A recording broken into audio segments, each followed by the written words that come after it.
But he offered to suck my penis in front of all my people at my agency. What the My goal was to get this far in Hollywood and still have a virgin asshole. Oh my God. Michael Jackson's best friend, Christmas. Michael Jackson called him Christmas. You ever met a man that gave you a little nickname like that? No. Me neither. Because P. Diddy be wanting to party. And you gotta tell him no. T.G. Jakes, any of them, all lies will be exposed. That's all. The dude said the entire time we're filming, I can't play this role. They got a bandana over my nose and my mouth. My family not even gonna know who this is.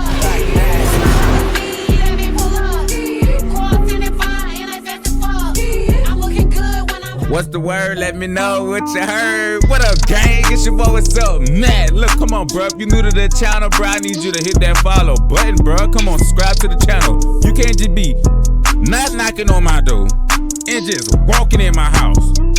Hit that follow button, bro. And come on, y'all, leave a like, bro. And y'all follow all my social media links down in the description, bro. Look, hey, bro. We turn it up 2024, bro. I can't think of that. We ain't gonna do this yet, bro. We doing it all. We doing the most. Come on, bro. And look, we got Katt Williams in the building, bro. Katt Williams. I don't know what's going on, but the interview been just everywhere. I'm like, come on, bro. What's going on? I click on the video. I see 23 mil. I see, God damn.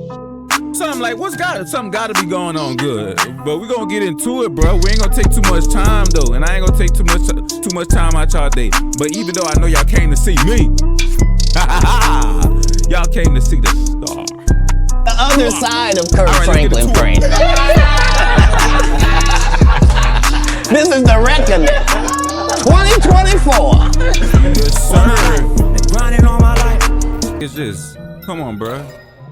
Hello, welcome to another episode of Club Shay Shay. I am your host, Shannon Sharp. I'm also the proprietor of Club Shay Shay, the guy that's stopping by for conversation and a drink Let's today. See what this about, ladies bro. and gentlemen, you're gonna love him. Some call him one of the greatest comedians, dead or alive. One of America's greatest entertainers, one of the funniest men on the planet, world-renowned, multi-talented, a comedy legend. He's the top touring comedian selling out arenas.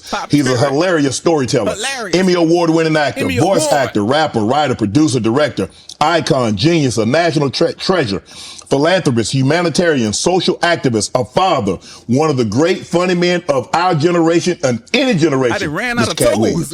God damn. Thank you, sir. How's that intro? Katt Williams did it all, bro. You are magnificent at intros, and you did not skimp on mine. I appreciate it. Appreciate that. You know, anytime you come to Club Shay Shay, we have to toast. Yes. Bro, you've been doing it. I mean, you're one of the top one of the top touring comedians of all time. You already got started before we started taping. This gotta be good, bro. Appreciate that. Tell the people at home. I thought they was lying, and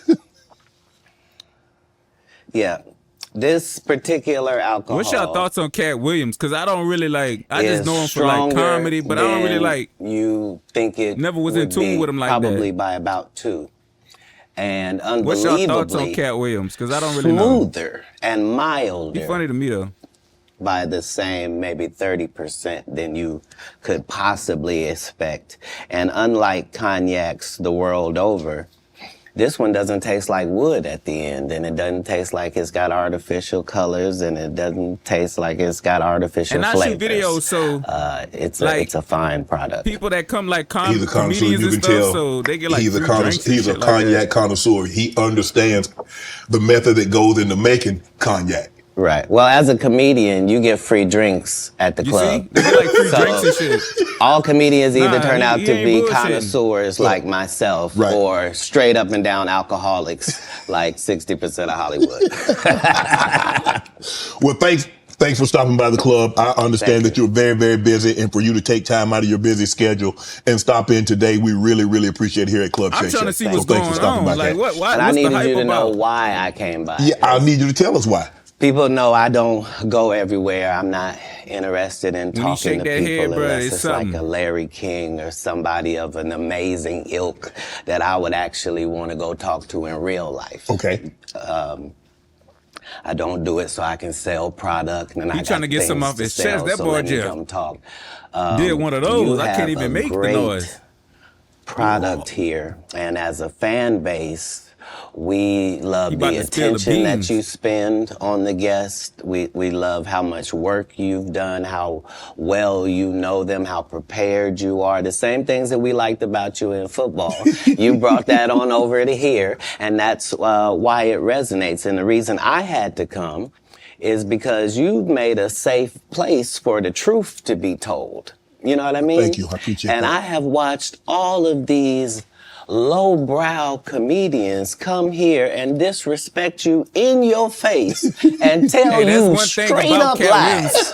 I'm talking gonna about set it things straight. that have never He been definitely gonna set heard the- in he all definitely of gonna set Black the record straight. Hollywood. They feel comfortable sitting here I know lying of to him, but I you don't about really it. know. You gonna know, set I the didn't record keep up straight? with him Are like that. you kidding me? You let Ricky Smiley sit here and you said out that mouth, you stole Friday After Next, the Oh, here one we go. I was in. Oh, I shit. wish all of What? America fumbled a bit when that happened. And then he said some stuff that we haven't heard in 100 years in Hollywood. You ain't say Damn. nothing. This man told you he had Katt Williams' role. He was What? gonna be Money Mike. Wait, and Katt hold up. Williams was Come on, bro. Y'all think anybody else could have played Katt Williams in Friday?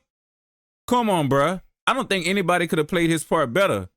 Believe it or not. I don't gonna really be think. was gonna be the Santa Claus. Ricky Now let's Smiley? 3 quick points. 3 quick. You mean in Hollywood they cast a 5'5" black Santa Claus that weigh 145 pounds? That's your story.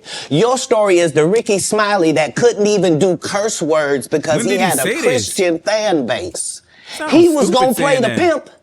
Why you didn't ask him why has he played a woman in more movies than he's played a Damn. man? Well, I didn't know He shouldn't be able. You wouldn't let a athlete that been on steroids talk about one of the greats. Ricky Smiley can't act because Ricky Smiley can't act. He told you the story about when the movie came out. Where did he say he watched it? At home. He wasn't even Damn. at the premiere. You Damn. telling this man, you stole that. Oh, so he could get his name in the same sentence with a great one. It is sad. He was just that bitter when we were shooting it. He told everybody, it should have been my role. Everybody on the scene. Why do you think no cast member has ever said anything? He couldn't have played that role like you. I thought he Damn. was. Sir. Getting on his No ass. one, why no? He was with KD. He beat up Terry Crews. Why nobody What? know this story? You talking about in Hollywood, they switched off roles. You said he take this beat and up he. Terry Crews? What? So Ricky that big-ass Smiley dude? knows this. And I Hell don't know no. why he would lose a child and come on the air and start lying. That's why people believe in rituals right there. Is because, well, why would he lie? I don't know why liars lie. But I can tell you this. We auditioned in Los Angeles. Yes. I was audition number 201. Damn. 200 black comedians And he made auditioned the for the cut. role of Money Mike with me. 201, bruh. For you to like, I didn't been to Los Angeles, bruh, and I didn't seen like the big buildings and stuff to where they got studios and stuff is like A, B, and C. Like they got these big ass studios, like these movie directors and everything being there, and the lines of people trying to get a spot of what they got going on is ridiculous. The lines be wrapped around. You're everything. saying all 201 of us was auditioning and you had already had the role and had already shot the role in 4 days? The truth of the matter is, the Money Mike in the original script got raped in the bathroom. And that's what Ricky Smiley was What? okay with. What? Katt Williams had to take the risk in front of the studios. Katt Williams came and out the there with them cast damn and the grip powers pliers. that be in his very first movie. This man and was say good with getting respectfully, raped. Humbly, guys, if we talking about anything else, I have no credibility and I have no pull. But we're talking about comedy, Right. where I have all the credibility and all the pull. Facts. The problem with Friday After Next is we're trying to make a classic comedy. And this comedy involves a rape. And rape is never funny, no matter who it happens to or what the circumstances are. Facts. If you would allow me to allow us to do this movie without a black man getting raped in it, I promise you that it will be twice as funny as it would be with him getting raped. So considering that's the real story, why would you bring up that story? He didn't even reconsider. 35 members of the else. cast and crew have never brought up that Ricky Smiley was going to play Money Mike. No one ever saw me put on a Santa Claus suit. We got a wardrobe department. They made a Santa Claus suit for me. Why that wasn't in the bloopers? Why? And here's the other thing. Everything that Money Mike said, Katt Williams wrote. So what Ricky Smiley say on his? You can't say my lines, I wrote them. What? That's how I already know that I'm going to be funnier than you. What he told everybody was, Katt Williams, don't nobody know who he is. I'm on the radio. I'm with Steven Said. Everybody know me. That's what he told everybody that would listen to on the set. That's the truth of the matter. So you telling me that he went up there with his own script? So he changed the whole movie and gave these people his script that he wrote? What? He was so egregious, not now. Damn, Mr. He Williams? was so egregious that, and Hollywood has never heard this in 100 years. No, he was so egregious, I put in my contract that I won't work with Ricky Smiley again unless he's in a dress. Now, what was Ricky Smiley's next movie? Was it First Sunday? Did he wear a dress in it? You bet he did. It's in my contract. Why would you put that in your contract, Katt? That's where he's a believable actor. Him and Tyler Perry can't play a man to save their life. He playing on that man top. They play good women, and I believe that the best actor should be in the best role. So that's why, because when we released that clip and he said that, you responded because he said he was supposed to play Money Mike and you were supposed to play Santa Claus. An outright lie. So that he knows is a lie. So why would he say it? Because he's a liar. Nobody knows why liars lie. And that's why I had to come on the program. Cedric did the same thing. Cedric told you when you asked him, did you steal Katt Williams' joke? Yeah. He said, it don't line up. How it don't line up that I did it on TV in 2018? You came to see me at the Comedy Store do it in 2019 and then did it on the Kings of Comedy. Like, what doesn't line up?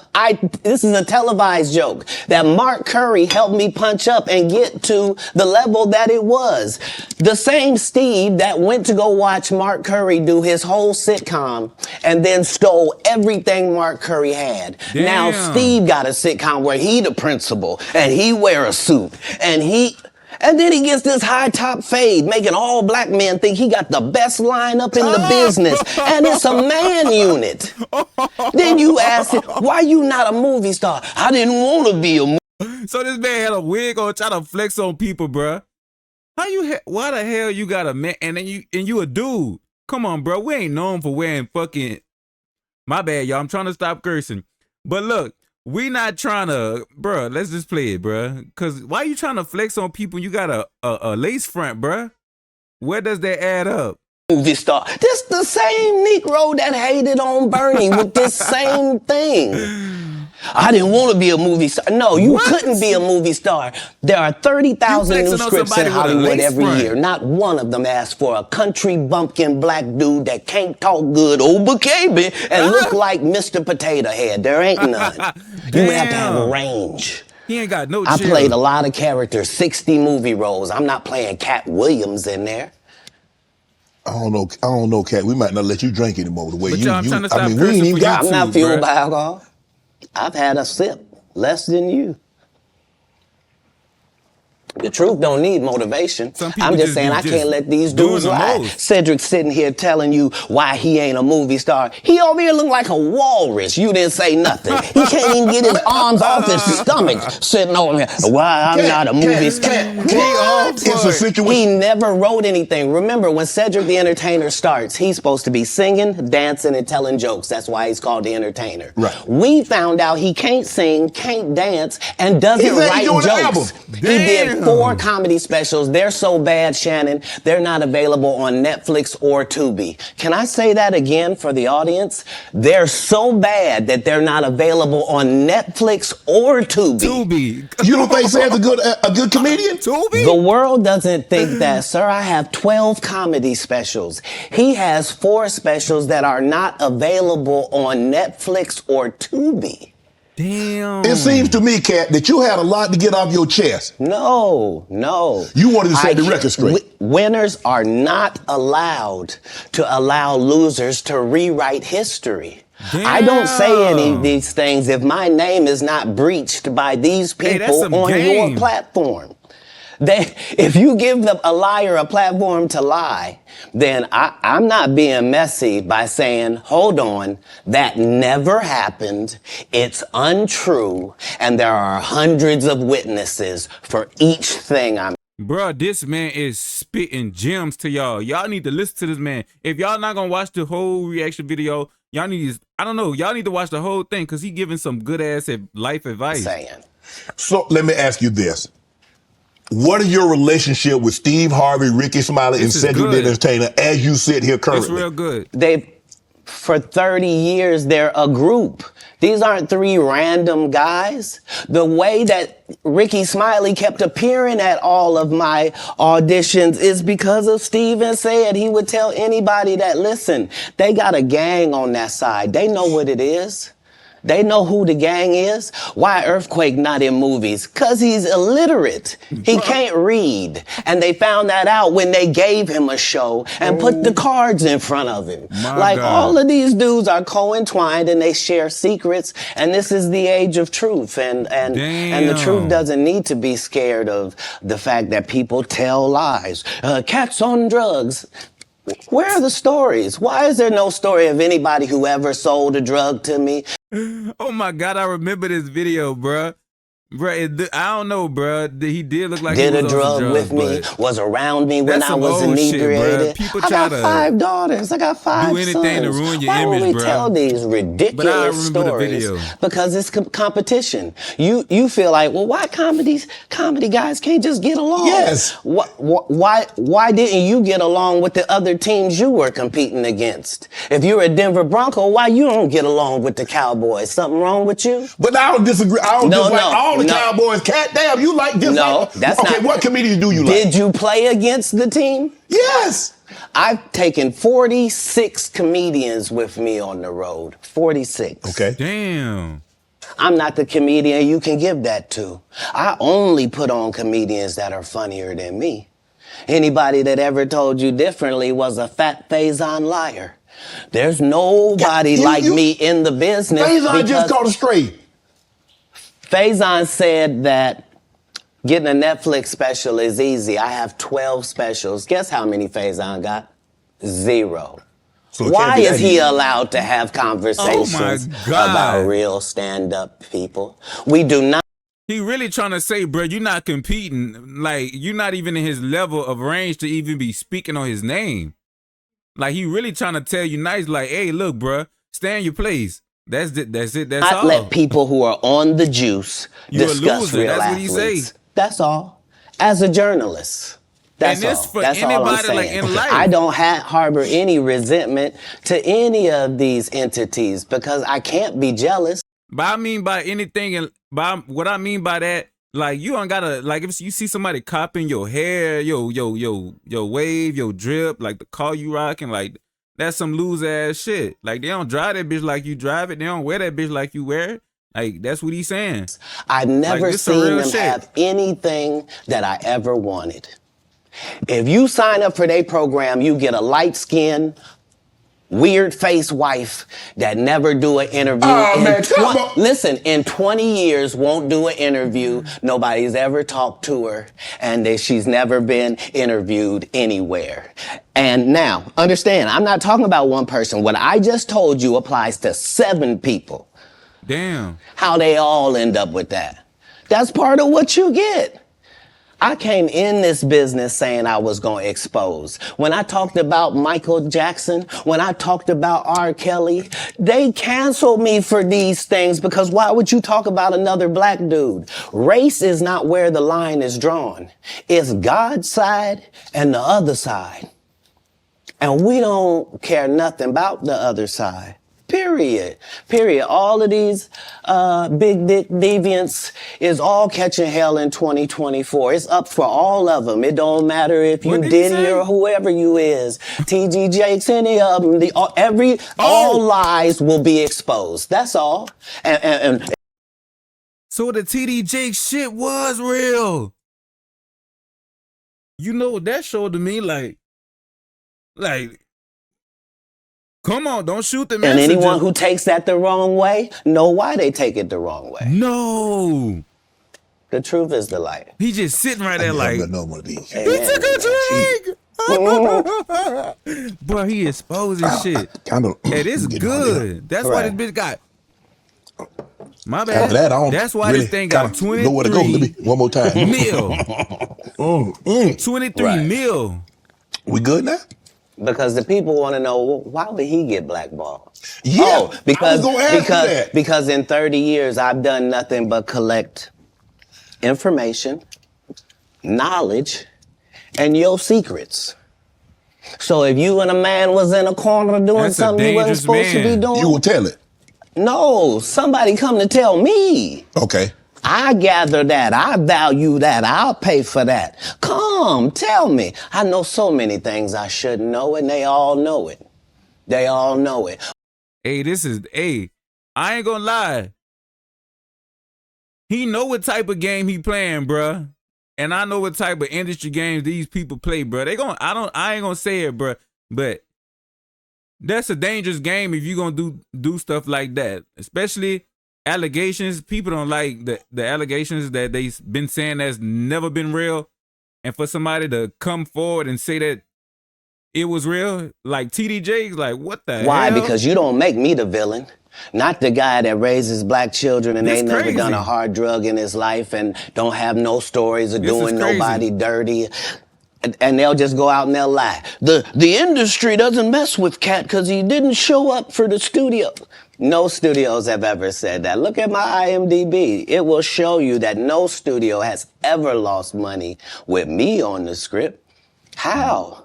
That's why I'm saying, that's why I can't let Ricky Smiley say he was supposed to play Money Mike. Because I wrote the words for Money Mike. I designed the hair for Money Mike. I collaborated with the wardrobe department and made outfits to make sure that no one in America would be wearing what Money Mike was wearing. I told them to go get the Prowler. I then told them to paint it purple. I told them don't have an actor playing a pimp. We could get an actual pimp, Archbishop Magic Don Juan, to play. Like, I did far too much work for somebody to come years later and try to tag along just for their own self-aggrandizement. Why didn't Cube set the record straight? Terry Crews could have set the record straight. Mike Epps could have set the record straight. Why none of them set the record straight? That's what you were supposed to ask him when he told you those lies that no one's ever heard. Right, but he's telling you something no one's ever heard of. Nobody has ever heard. Ben Affleck and Matt Damon was in a movie, and somebody said, y'all should switch roles. Like, this is a business. But that's the thing, Katt. Normally, when people would give you information, I'm thinking I'm hearing it for the first time, and they're giving information no one else knows or has ever heard. So I'm taking them at face value. These are this is like Steve Harvey telling people he used to be homeless. That's my story. That's not his story. Steve Harvey wasn't never homeless. When Mark Curry was touring with him 25 years ago, he was making $3,000 a show in cash and doing 5 shows a week. They just tell the stories. Thanks to my wife, I'm where I am. You said that about the first wife. You forget that? You told us it was her. Then you went and married somebody else that think like a man. Like, what are you talking about? They think they can rewrite history. Guy Torrey did a beautiful special about the Comedy Store and Fat Tuesday, where he said that Steve and Cedric and Kevin Hart and Tiffany Haddish came through there and made... All lies. Steve and Cedric never performed at the Comedy Store at all. Tiffany was only seen at the Laugh Factory. In 15 years in Hollywood, no one in Hollywood has a memory of going to a sold-out Kevin Hart show, there being a line for him ever getting a standing ovation at any comedy club. He already had his deals when he got here. Have we heard of a comedian that came to L.A. and in his first year in L.A. he had his own sitcom on network television and had his own movie called Soul Plane that he was leading? No, we've never heard of that before that person or since that person. What do you think a plant is? Maybe people don't understand the definitions of these words. He's serious. He just did his documentary with Chris Rock where he shows you that his whole upbringing in comedy was on the East Coast. Yeah, it was. So how simultaneously was he here in Los Angeles doing the same thing? It didn't happen. It didn't happen. And I hate to seem like a petty individual for picking apart lies, but Jussie Smollett gonna keep lying until you say we don't believe you. Like, it's important in the checks and balances of the universe that liars not get to make complete narratives for themselves. Are you not afraid about being blackballed again? These are some power people. What do you mean again? These people are not powerful. Satan can't create anything. He called him the devil. That includes blessings for his people. That's why, you know what the #1 job of somebody that sold their soul in Hollywood is? What? Is to act like it didn't happen. They all do the same job. What? Why do you think Gary Owen can't cross over and he already white and been in comedy for 25 years? If what I say ain't the case. It's a cabal. It's a consortium. They rock with who they rock with and they don't with who they don't. But I'm not scared of being the competition any more than you were when you lined up across from a superior team. Yeah, on paper, they're a better team. Right. They have all the assets and resources and we don't. But let us get on the line, boy, and see if that factors in. I guarantee you it won't. Wow. Get on that line, boy. Because Shannon Sharp got to be a different person than that other person. Absolutely. And he always was. That doesn't change when I change teams. That remains the same. That's how a legacy is built. So all of these shortcut takers. Hey, bro, I rock with Katt after this. They canceled me for talking about Harvey Weinstein before the thing came out, but he offered to suck my penis in front of all my people at my agency. What am I supposed to do? What the hell? He did all of that. I'm thinking I'm the only black person on the script. I get there, there's 3 other black guys on there. Did y'all hear that? Bruh, Katt Williams is not holding back. Bruh, I'm not even going back to that part, bruh. But did y'all hear that? Bruh, this industry street is weird, bruh. Woo. Huh. So you wonder what they did to get that? I told him no. What y'all do? And this is why when I walk in a room, heads go down. Behind my back, I'm nothing. I'm just a regular old comedian that's bitter and jealous. But in my face, man, I don't want to be jealous of y'all, man. The king has walked in and they have to respect it only because I've not taken the shortcuts. I've not been funded. They pay you to not talk about things they don't want you to talk about.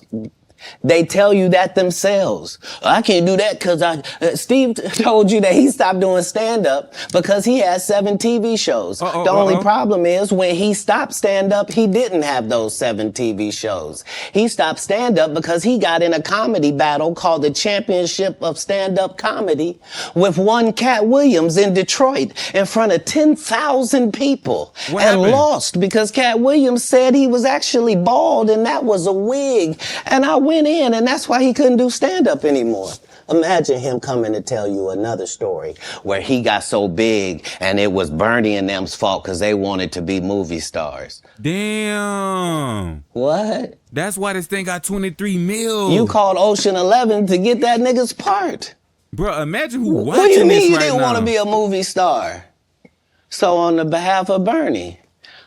Bruh, imagine how many people scrolling through this trying to see these celebrities. Imagine how many celebrities right now trying to scroll through the video to see if they're being talked about.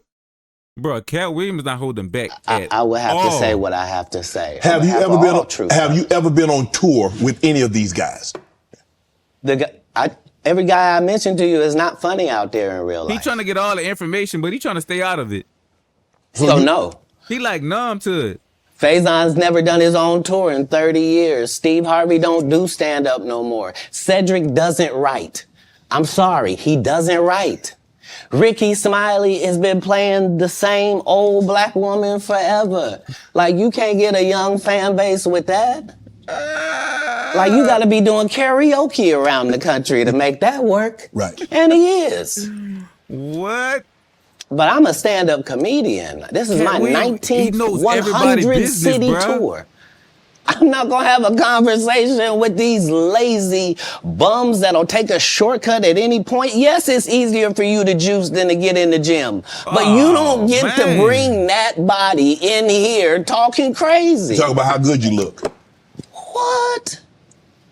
No, there's too many comics out there that are putting their life on the line to tell these jokes, man. Okay. Let's get to your upbringing. We're going to circle back and we'll get some... What? Because you had said for the Kings of Comedy, it was in 2018, 2019, but did you mean 1999? Because it came out in 2000, so I just want to make sure. No, I didn't. No. So what I meant to say was, remember, he said I couldn't do stand-up anymore. I had 7 TV shows. I said he didn't have any of those TV shows at the time. I know you talking about Cedric. Joke stealing from Cedric. Cedric. Okay, so you had said that 2018, 2019, but it came out in 2000, so I just want to make sure. Okay, no. What comes out in 2000? The original Kings of Comedy. Right. I'm on BET's Comic View, and they're using this as the commercial in 1998. Okay. That's why I'm saying, yeah. So if I said the dates wrong, let's go back and clear that up. Okay. You said, I had Cedric on here, and I asked him about the joke stealing, and he said the timeline doesn't add up. Correct. To that point, you say. Right. So he thought that I was just a no-name comedian and that he could take this joke and nobody would know. Right. The issue was that I had already done this particular joke on BET's Comic View twice. Right. It had done so well on BET's Comic View that they had made it part of the commercial. So part of the commercial of make sure you tune in to BET was you seeing me doing this joke. Right. And this joke is one of those jokes in comedy where you set it up and it takes a little longer to set it up, takes about 3 minutes, but then you're just hitting them with jokes after that because you don't have to set it up. Right. Mark Curry had already helped me work on this joke because I thought it was good because I was getting a standing ovation on it. He had me go back in the lab and help me craft it to be an even more powerful joke. So this is not just a random joke. This is my very best joke, and it's my last joke, and it's my closing joke. Okay. 1998, I'm doing this joke. It's on Comic View. Cedric comes to the Comedy Store. He watches me in the audience. He comes backstage. He tells me what a great job I did and how much he loves the joke. 2 years later, he's doing that as his last joke on the Kings of Comedy. Damn. And he's doing it verbatim. He's just changed my car into a spaceship. That's crazy. Him and Steve had already apologized for me, so I gave him a pass for a decade. Why would you sit here and be like, I saw Katt 30 times, and Katt didn't do, as I stand before you, Shannon. Uh-oh. I would have bust Cedric's stomach. There was nothing that would have kept me from one of these in that patch right there. Like, are you kidding me? Why would you downplay me like that? Why did I give you a pass if you were just gonna lie? And so that's what I'm saying. Like, they're all a group. Cedric, Steve, Ricky, they've been a group. Everybody knows that. They've been aligned. And there are these alliances in comedy. And if you stand against them, then they sometimes have a problem. Hey, you be put that shit on, we don't let that change the content because that's all you know me for. Is that I'm quite likely to tell the whole truth and nothing but the truth. So help me God. Can you believe we're this deep into the NFL season? We got to make every second count. With DraftKings Sportsbook, you can make the most out of every game day. Bet on your favorite teams for a shot at winning big bucks New customers can. I was often confused because I knew things and I wasn't sure how I knew them. I hope y'all still with me.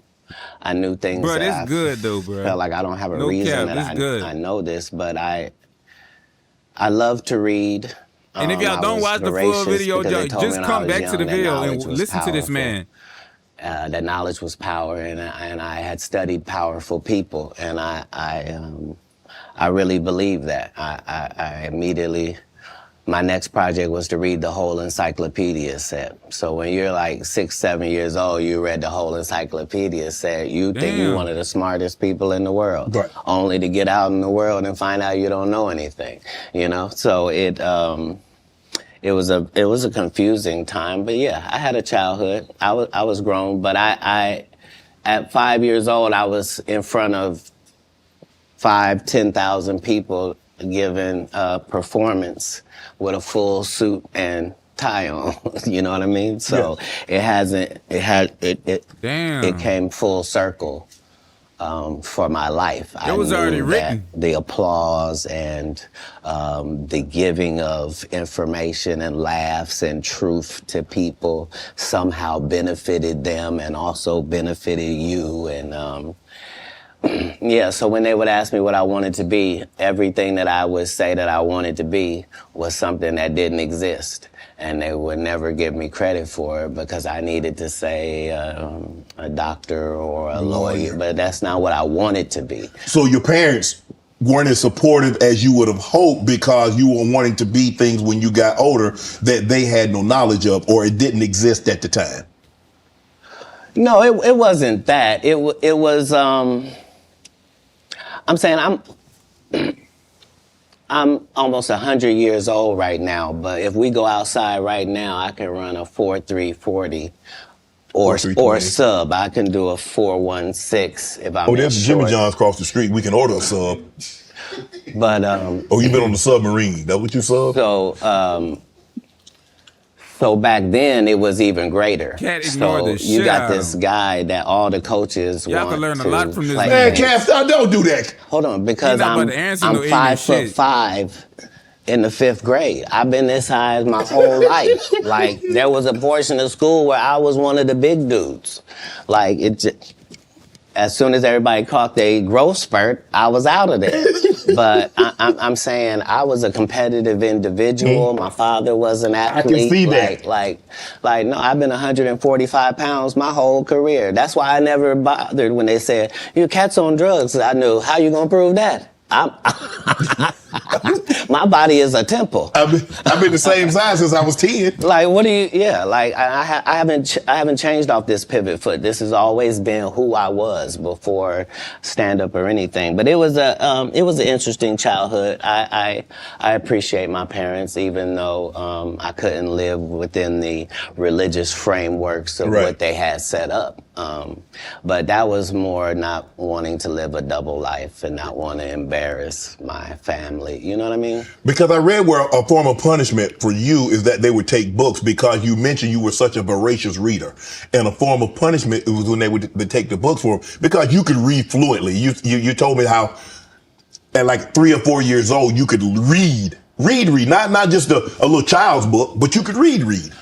Well, I'm saying when we go to Haiti to do missionary work, understand that my mother and my father, nobody that's there with us speaks French.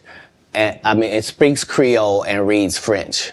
So I'm in charge of everything, from the housing to the cars to the gardener. Like I'm saying, so I'm not just reading, I'm reading in multiple languages. Like How old are you at I'm that probably time? reading 3,000 books a year from the time that I'm 8 years old to the time that I'm 12. Damn. No fiction books at all.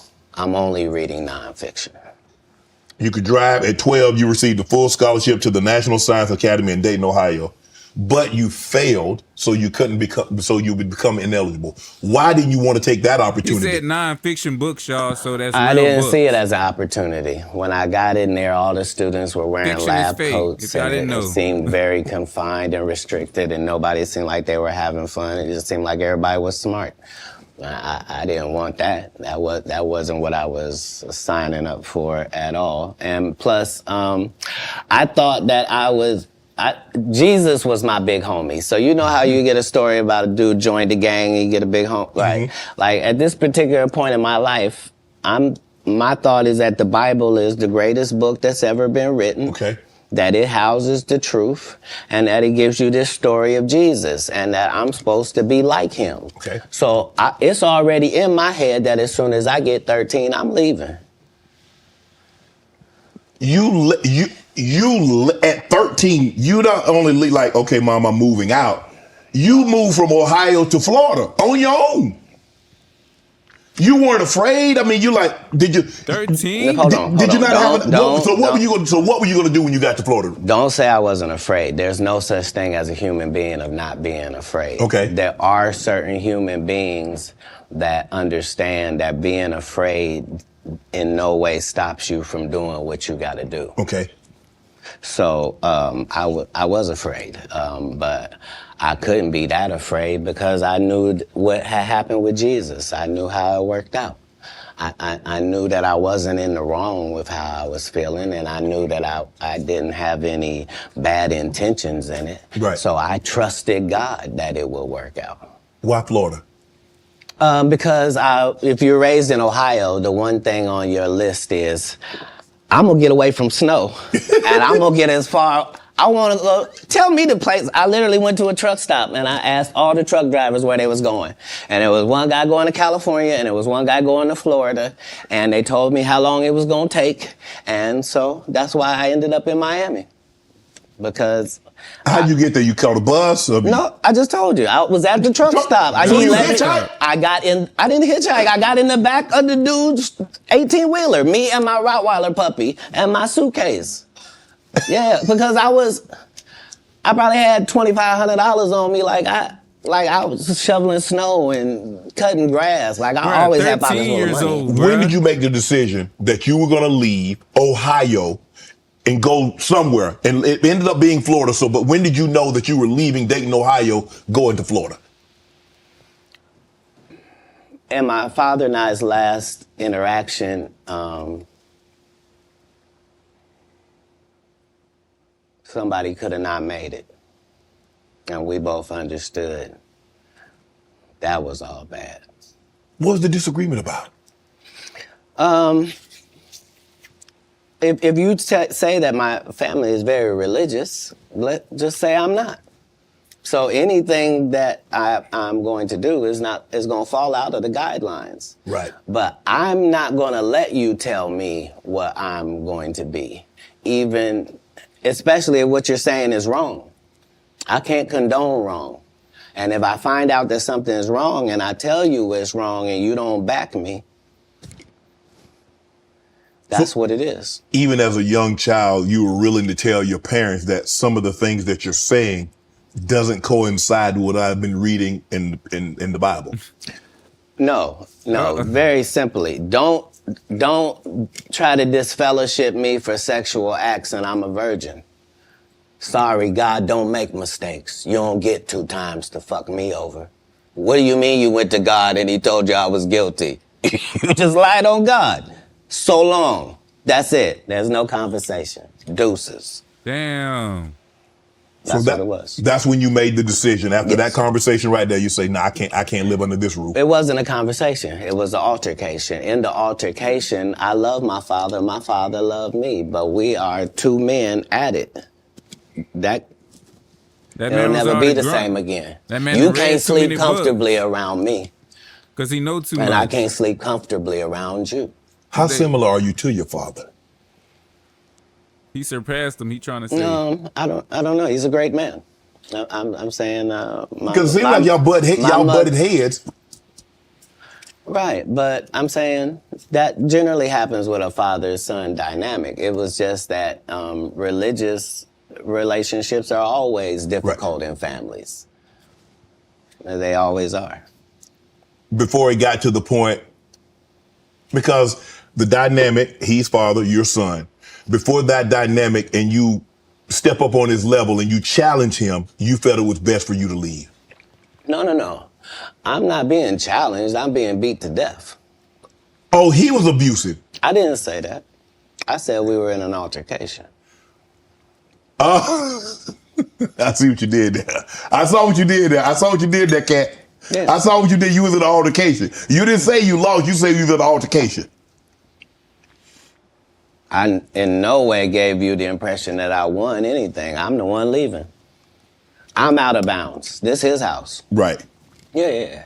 You- So as long as I'm going to be under his roof, there are certain things that I'm going to have to do. Right. And the only way that's going to change is either this or that. And I'm saying I had two younger brothers. Like I'm not an unreasonable person. Like I don't have any mental issues whatsoever, despite what they lead people to believe. You know, I make pretty good decisions. Were you not? So how was their relationship with your father? Were you not afraid to leave them?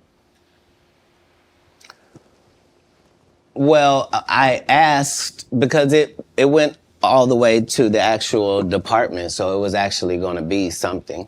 And when I asked them if they could just make sure that my brothers didn't get separated and what have you, they said they couldn't make those type of guarantees, that they weren't really sure what would happen if this went down. And so part of leaving was the hope that it would be okay for them, because none of them experienced what I experienced. I'm saying I'm the oldest. It's a lot riding on me.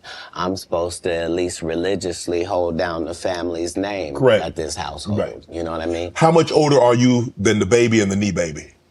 Like a lot older. Like if I'm 12, 13. Yeah, they're 5 and in Pampers. Wow. You go to Florida. You tell the story. I've heard you were homeless, and somebody else told the story, said they were homeless, and you said they hijacked your story. Now I don't. At 13, I shouldn't have to tell you I'm homeless. I'm in Miami, Florida. I have no family members in Florida. I couldn't buy a house if I wanted to. I couldn't get an apartment if I wanted to. I don't have a credit history. Like, this is not a stretch for me to say that I'm homeless. I'm living in a park in Coconut Grove. The park still exists to this day. For 8 hours a day, I would get up and go to the library and study for 8 hours a day to increase my education. And then I would leave out of there and go to the marina and steal car radios and make $2,000 almost daily. Like, I had a routine. So you really could have played that Santa old thieving Santa Claus. You could have played it. No, the Santa Claus wasn't a thief. The Santa Claus, you can't tell me. I read the script. Ricky Smiley told you he didn't read the script. The Santa Claus was a crackhead. He just had that outfit on. That's what I couldn't have played. Okay. Like I couldn't have played a black guy that got raped in the bathroom. Right. So at any point in time, you're like, man, I made a mistake, man. I should have stayed my butt in Ohio, man, because this ain't what I signed up for. I didn't experience anything once I left home that I hadn't signed up for. If anything, it saved my life. Me being homeless for that small period of time allowed me to see all of the people that were in that situation, and to see that these were lawyers and doctors and teachers, and that these people were white and black and Asian and Indian. And the only thing that all of these homeless people had in common was, they made a bad decision and aligned themselves with drugs. And I interviewed them all. What drug? And guess what, Shannon? Nobody had a great story. Nobody had a great story of what meth had done for them, what crack had done for them, what cocaine had done for them, what heroin had done for them, what speed had done for them. Nobody had them stories. Everybody's story was, I had my life together. And then I decided to do this dumb thing. And I lost my wife, I lost my house, I lost my cars, I lost my reputation, and I'm now out here sucking penis in the woods. What? Talk about scared straight. You ain't got to worry about me. Oh my If God. it ain't weed or nicotine, you won't see me touching it. I don't want no parts. I done seen what these things can do to Bruh, people. what the hell? Anything that take over your free will is the devil itself. Have you ever thought about what your life would have been had you stayed in Dayton, Ohio? He just said it saved his life. No, that's like asking somebody that's in the NBA for 14 years, like, what would have happened if you didn't come to the NBA? Oh, I shudder to think. I thought it was what I was made for. I thought it was what I was built for. Anybody that knows me will tell you that when they first met Katt Williams, when I was Cat in the Hat, and they tell these stories about how he changed his name. Look, the truth of the matter is Disney sued me.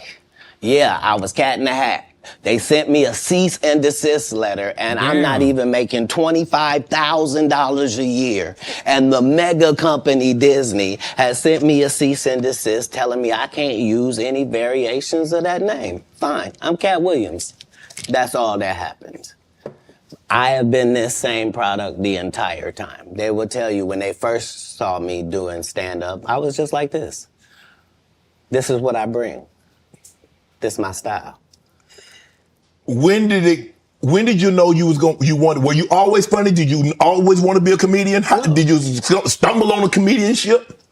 No, I loved what they did, and so I studied them, all of them. I studied all of the white comedians because I wanted to know, why is Monty Python funny?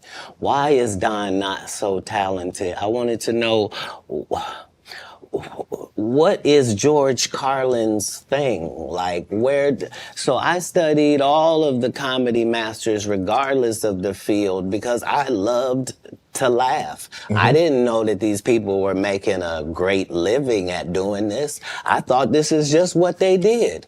They tell jokes. They're funny people. But I loved the craft. And that's why when I got into the craft, I thought it was my obligation to make sure that I kept writing new material so much that it forced these comedians to stop doing the set they've been doing for 10 years and keep writing some new stuff. And I knew that if I could get that to take on, that most of these bums would have to just quit comedy because they can't keep up. Bro, I hope They're not going to keep writing bro. an hour worth of material. Right. I've written an hour worth of material 19 times.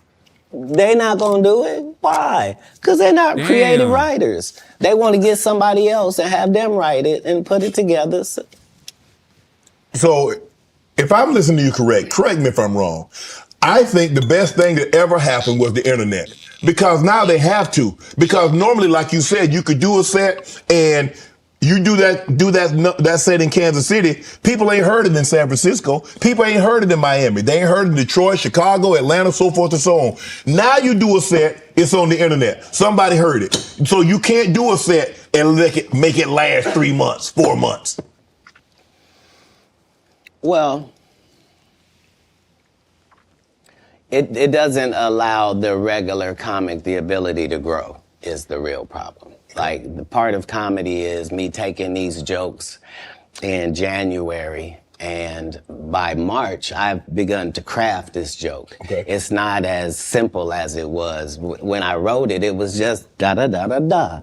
But now it has the complexities of the fact that I'm having to deliver this to an East Coast audience, a down South audience, a Midwest audience, a Utah audience, a Colorado audience. And so it begins to take on a different complexion because you're having to deliver it to different people. Okay. And so this is what sharpens your joke. You then take those sharpened jokes and make a special. Not you just randomly take some. Mm-hmm. So it's a process. You don't allow them to process if the first time the guy did the joke, now that's his joke and the joke is everywhere. That just sets it up for people to steal. So how many times must you tell a joke before you master it? How many times have you had to sleep with a woman before you're done with her? That's not fair. If it's great, never. if it ceases to have usefulness. He liked that one. So it has been spoken. Come on, bro. You can't come at Katt any kind of way. I read that you was raised in Florida, you had some help, some ladies of the night. No.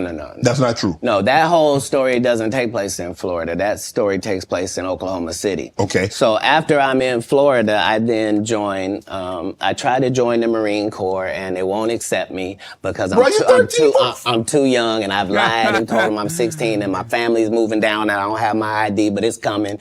And so they let me go to the boot camp, That's not gonna work now. Okay, so I've learned that lesson. Right. So then I get this job selling stuff door to door. Across the country. And so I've been to all 50 states. Crazy. Again, I'm 14 years old. So I did that. A year later? While I'm doing that, one of the places I'm at, I'm in Oklahoma. And I've decided I'm going to stay here because of meeting these ladies that you're talking about and that situation. Uh-oh. I don't know at the time why that's important in my life or why it's something I should be doing or any of that. But now later on, it certainly helps me in formulating Money Mike for Friday After Next. Right. And a pimp named Slickback for the Boondocks. Oklahoma, so San Francisco, Oklahoma, Sacramento. From Florida, you moved to the West Coast. So you traveling. When did you set up shop on the West Coast? How old were you then? So I guess I'm 18 or younger, and once I have a child, I realize that I can't. It's a lot of things that I could use to make money that now is a no-go. So anything with street aspirations that I might have thought about pursuing or been good at, I now am a single parent and I gotta redo this thing. So I need comedy to really work out for me. Right. And me and God go into extreme conversation where I'm explaining to him that I'm a crash out dummy. Hey, bro, y'all if he don't comment if send y'all me a still lifeline. watching the Like, I need video, something bro. I can If y'all hold made it on this to. long, comment, bro. Before I had left Florida, I did stand up one time because we was trying to get in the club. I didn't have ID. So I said I was a comedian. They ended up having me do 5 minutes. But Y'all I kept ain't gonna that in make my it, bro. head that Y'all I ain't had gonna done make that. it. When we get to Oklahoma, they're having a competition Y'all not gonna make it. for stand-up. And if you win, you get to go out on It's the some road good shit, with bruh. Jeff Foxworthy and Dan Whitney, who is Larry the Cable Guy, and Richard Jenny, and these great comics. You get to open for them. And once I did that, I realized, okay, as a comedian, I'm like way behind schedule. I done started this too late. All the funny guys are already funny and known names. Like, how am I going to progress? So I realized that I do better with a white audience than I do with a black audience. And I'm not sure why that's occurring, Okay. but the white audience likes me more. That's interesting. So when I moved to Sacramento, it's because Sacramento has a white and a black audience almost 50-50. That's Okay. almost the makeup of Sacramento. So I live in Sacramento for 2 years until I get to the point where I am equally as funny if the room is black as I am if the room is white. Okay. That's not enough. Now I need to be one of the good ones when it comes to black comics. So now I have to move to Oakland, and that's what lands me in Oakland for 3 years. Once I have dominated male black comedy in Oakland to my liking, now I'm prepared to go to Los Y'all Angeles. gotta dominate y'all crowd Now first. I know you can't throw me any curveballs. If it's a white audience, if it's a black audience, no matter what they are, I'm Nope. prepared to deal with all of the audiences. Because he already dominated. Do you write jokes according to the audience that you're going to be in front of, or is your joke universal? Well, in the beginning, part of my framework is that I'm tailoring every show to this audience. Okay. And that's how I was able to show my range and show that I was better than my competitors, is that I'm Katt Williams, but I was still doing clean comedy. So I was still going to churches and doing 45 minutes of stand-up at the church with no curse words, no sex, drug material, no none of that, just straight stand-up. And then I was doing everything else. And I... At the regular club. Yeah, that was the range, is that where... When in Rome, do as the Romans do. So that's how I started. But as you begin to get better, you begin to be able to speak to your entire fan base. And that's really what's been helpful, is that I've been having the same conversation with my fan base for 12 comedy specials. Is that what set Katt Williams apart? Is your range? Is that you can do a comedy, do 45 minutes in the church. I can go to a comedy club in front of 250, or I can go into an arena with 15,000. That's range, because everybody can't do that, Katt. Well, if that's what range is called, then yeah, it's range. But I like the people I'm talking to. You see what I'm saying? So it's not like it can't be condescending, because I'm talking to my white male friend when I'm telling that white joke. Right. When I'm talking about this joke about this black lady, I know that black lady. That's who I'm talking to. I'm speaking to this fan base that I've been speaking to from the beginning. I already told them what I was on when I first came in. I told them they was gonna come after me. They was gonna cancel me. They was gonna say terrible things about me and try to mess my life up. I said that coming into stand-up. I'm saying it in my So you knew it was going to be? It has to be. I know I'm going into the belly of the beast. How could I be naive? I know that I'm going into Satan's playground, but I'm trying to be so good that you got to bring me in so close that I can see who's doing what and what's going on in there. In San Francisco, you joined the Nation. Bruh. I was never in San Francisco. I was in Oakland. You was in Oakland. Did you join the Nation? Is that?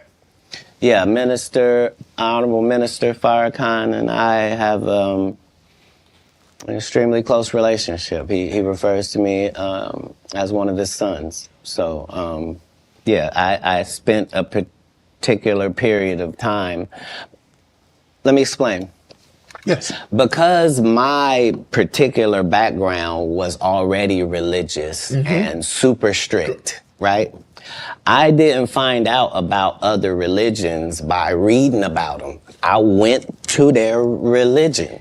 I don't want to learn from Jewish people from outside. I want to be in a synagogue. I don't want to learn about Muslim people from, I want to be in a mosque. I don't want to hear about the Baptist or the Pentecostal. I want to go to their church and see. And so that was the religious discovery that I was on through that period in my life. When did you know you were funny?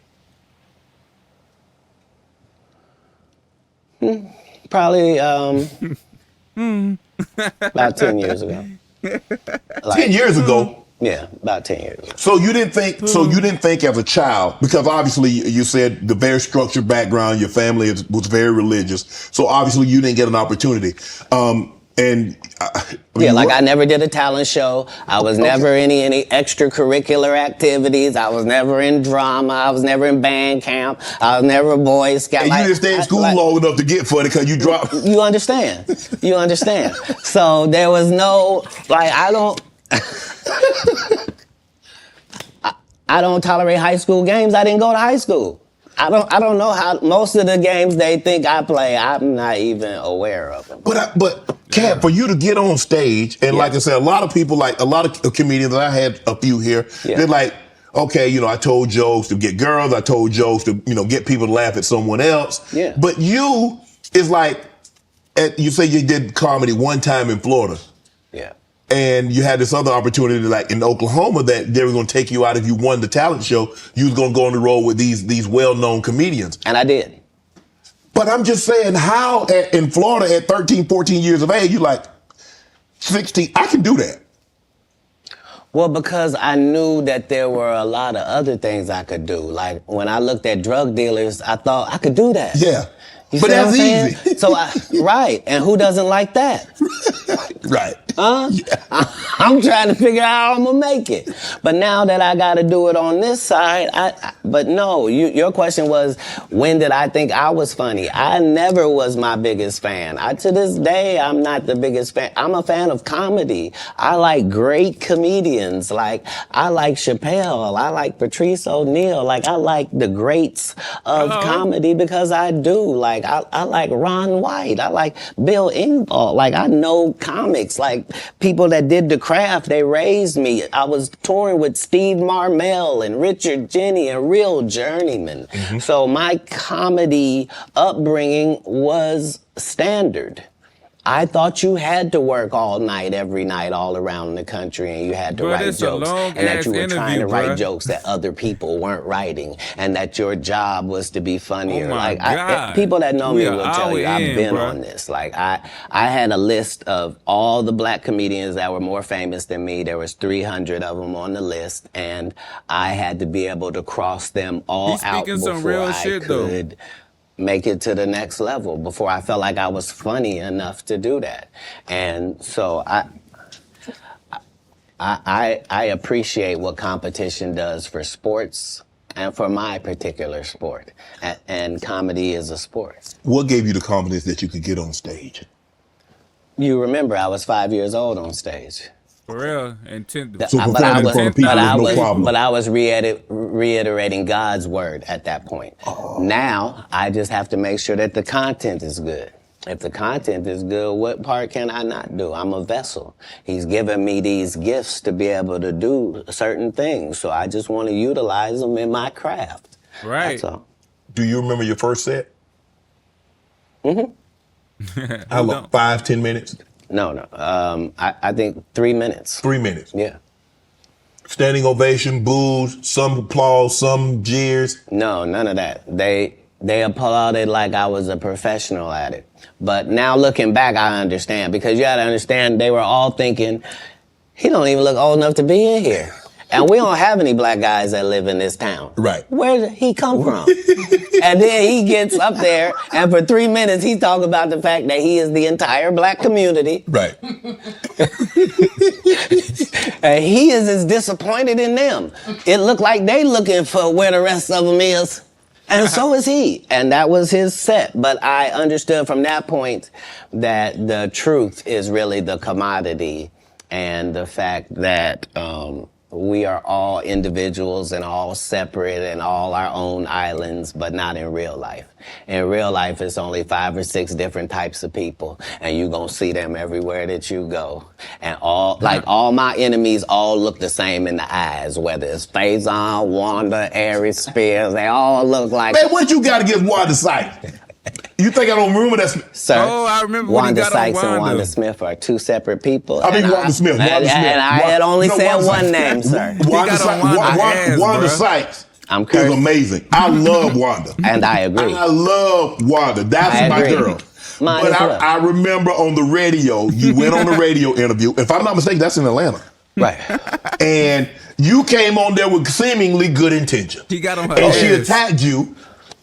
It wasn't just that part. It was the fact that before I go in there, she has a conversation about, okay, now, I just want to talk to you because you just won an Emmy for the city of Atlanta, and this is in Atlanta, and they just want to hear about the Emmy and hear from you and to thank you for what you did putting the city on. Right. Okay. And we won't talk about your kids. We won't talk about jail, no cases. We ain't going to talk about none of that. Right. And immediately gets in there and goes the opposite way. You can't flip up on me because you're an inferior comedian. I'm going to destroy you, and I'm never going to call you out of your name. I'm never going to say anything disrespectful to people that look like you. It's a very thin line I got a call, but this lady is trying to embarrass me in front of a largely homosexual fan base. That's why she got canceled. Gay people don't take it kindly that you would, as a derogatory, call me gay. Gay people don't feel like it's derogatory. So why are you trying to shame me with something in a community I don't even belong in?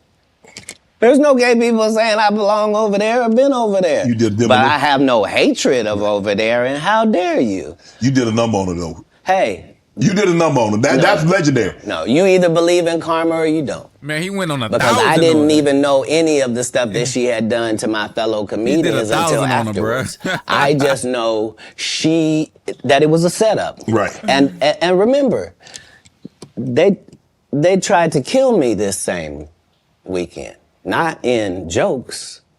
With a real gun in my real face on real camera. Understand I'm losing my life for participating in something that goes along with my job. Like, No. it's two comedians. What do you mean? What the hell? And the world was okay with it because it was me. What? Had that happened to anyone else, the world went crazy when Will smacked Chris.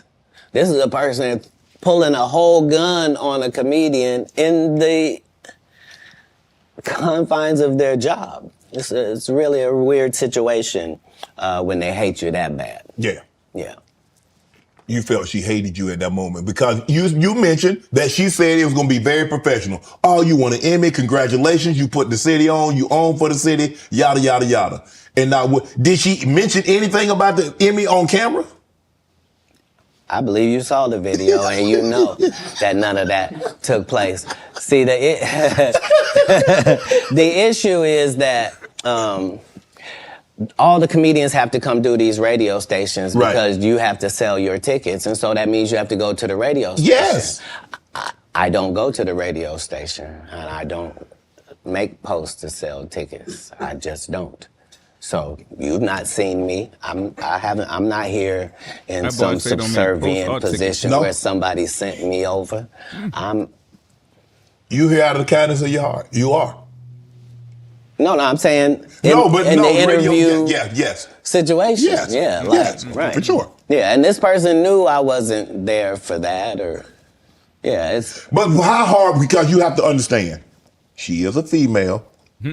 And so you have to be careful. You have to handle her with kid gloves. Sir. You want to go ahead and take that out? You don't want to be against equality, do you? She tried to get on Katt Williams. What you just said was on very unequal, sir. Bruh, but I think maybe you've had enough of this.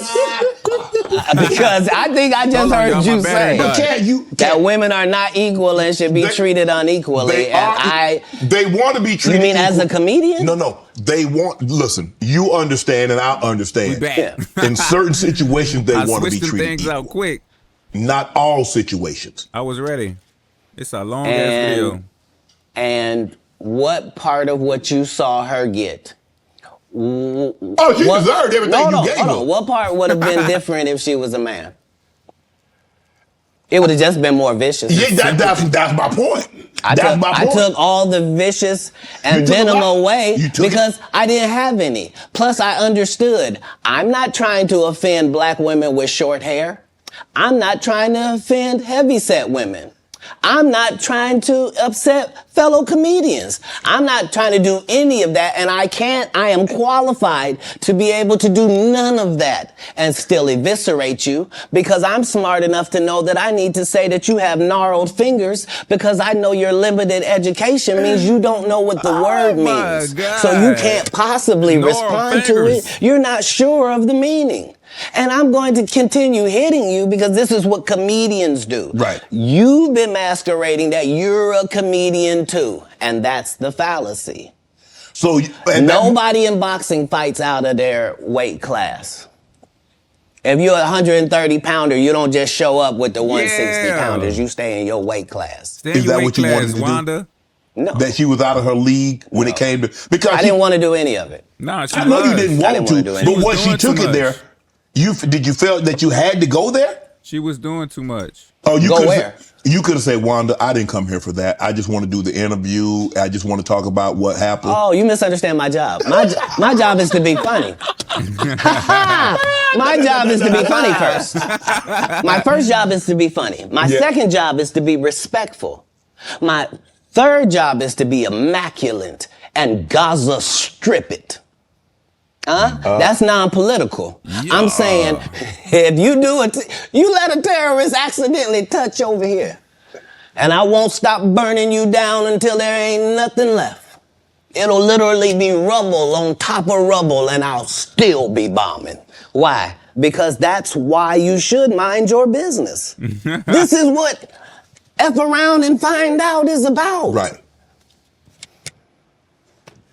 Have you ever been booed, Katt?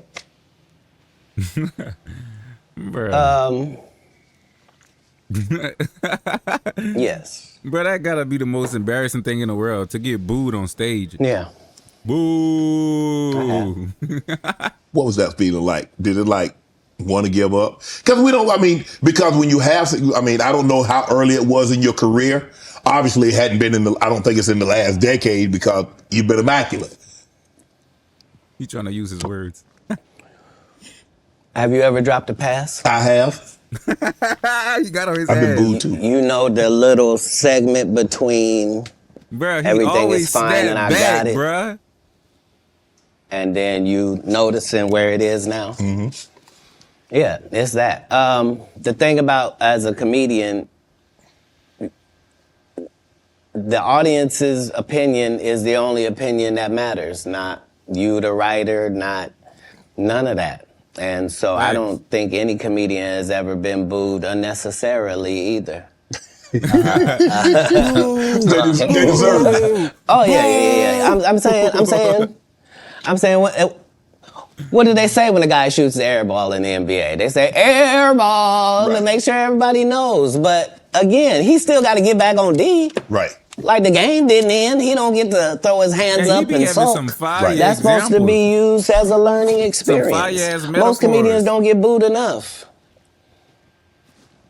I mean, this is how you end up with a Michael Blackson who's a real African doing a fake African accent. Okay, this guy is mad at me. All I did was give him the best advice of his life. Remember, he was wearing dirty dashikis. And I told him he needed to dress to be in the position that he's trying to say that he's in. And if you're the African king of comedy, sir, there's actually comedians in Africa doing comedy. If you're going to say that, you got to go to Africa and get a school, dude. Everybody got, you got to put in some work. And these guys, they take my advice. They change their whole persona. And then they hate me for it. And generally, I'm just too big to comment or make a statement about it or do a live or any of that. But when it gets to be a whole grouping of these guys, I got to come and talk to Shannon. I got to lay it down at the altar. You know every comedian. This is the other side of Kirk Franklin praying. Hey, what happened with that? This is the reckoning. 2024. The reckoning. You watch that. You know every comedian that's been on my show. You know, you watched every episode. That's not what you said. You said I know every comedian. You know every comedian. You're limiting me. Oh, you watched every episode because you know things. You know things. That's always where I'm trying to come from, whether it's comedic or otherwise. That's why even if you see me get arrested 10 times in a row on TV, as a fan of mine, you can be like, he finna be right out. Yeah, but they just said he didn't do it. He couldn't have. It's stupid. Why would he do something stupid knowing he got to come back and talk to us? Nah, they respect that every time it happens, I'm going to be free as a bird sitting out here talking to you about it, that it really was what I said it was. That's all. You end up, you come down, you're in L.A. Yeah. Now, I'm reading Katt Williams won Cedric the Entertainer's and Anheuser-Busch Best Los Angeles Comic Award. Did you win that award, won Katt Williams? It's a simple yes or no. It's not a rhetorical question. It's a question that probably should have been asked to Cedric the Entertainer. I'm asking you. I got you here, though. I know. I couldn't believe Cedric didn't get asked that question. You still a dude's joking and giving an award, and then 10 years later, you don't know nothing about it. What? That is crazy. Hey, but I promise you this. What? If he sees me again before he sees you, You're going to punch him in the he'll stomach. be talking different when you see him. That's for certain. That's the difference. That's what these comics understand, is that I'm not doing nothing for clout. I don't even recognize clout. But eventually, the Lord is gonna let me and you be he in one exposed his hallway. ass. That's why you gonna be talking different. A lot of these dudes go. Now he gonna feel uncomfortable. Kevin Hart done went 25 years without ever being in the same building with me at the same time. If I go in the building, he walk out. You've never seen us in the same building ever in 25 Hart, come years. on, bruh. Like, it's like that. Damn. Why? Yes. Because I'm really the product. It's not what you think. I am never under the influence of anything. I'm always in my right mind. I'm always a physical specimen. And when you see me, I'm much, much bigger than you had thought. Kevin Hart, you got some explaining to do, buddy. I have far less play in me than you would like. Oh. And I'm relentless. I'm out there. I'm still, to this day, I play 11 games of basketball with a 20-year-old. The record is 92-6. This is just in the yard, just to the rack, just cause. You work out, Cat? You work out, Cat? Not to the gym. You don't work out in the gym? You do push-ups, sit-ups? My whole life it was just push-ups and sit-ups only. I would do like 100 push-ups a day. Just. I thought you were gonna say 1,000. No. Because this is literally every day. Right. This is not for the gram. You know what I mean? Yeah. Like literally 100 a day. And I would do push-ups, and then I tore both my rotator cuffs. And so it was only thanks to golf that I was even able to get my You a golfer now? back. I've been a golfer for quite some time. My short game is impeccable. I can't get you but 2 and some change off of the tee. Off the tee, but I'm still coming in for par guaranteed. Are you playing for the tips? No. I've found that you don't get anything for that. It seems very egomaniacal. They go, hey, Katt, for free, you can go further back. Hey, what? Wait a minute, does it still count the same? Hey, I'm up at the ladies' tee. Don't tell me my pronouns. On the golf course, I'm she, her, him, them, and they. Whoever in the front tee. I know we're joking. We're having a great conversation, but you did win the award. How did the award help your career? It had to help something, Katt. Nope. God, come on, Katt. I didn't remember it happened till you just said it. How can Cedric give you an award that was worth something? Everything Cedric and Ricky Smiley ever been in got canceled for not being funny. Ricky sat here and told you that they cut him out of every movie he did. They always had a reason. Like,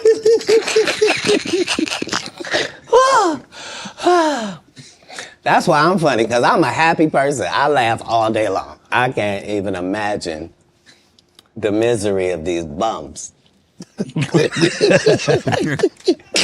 Nah, for real. Just to not be good at what you do, not work hard at what you do, but have to act like you the best at what you do. It is crazy. It's crazy. But they be touring, they be doing like 100 shows a year? That's me. I don't run into none of them. That's what I'm saying. If you a Faison Love fan, you mean you've been a fan of him for 32 years, you still waiting on him to do his first special? You mean to tell me if Steve Harvey, your favorite comedian, you mean you've been waiting for him to do stand-up for 15 years now? I mean, Steve got a lot of other... DL's still out there. None of those irons matter to stand-up.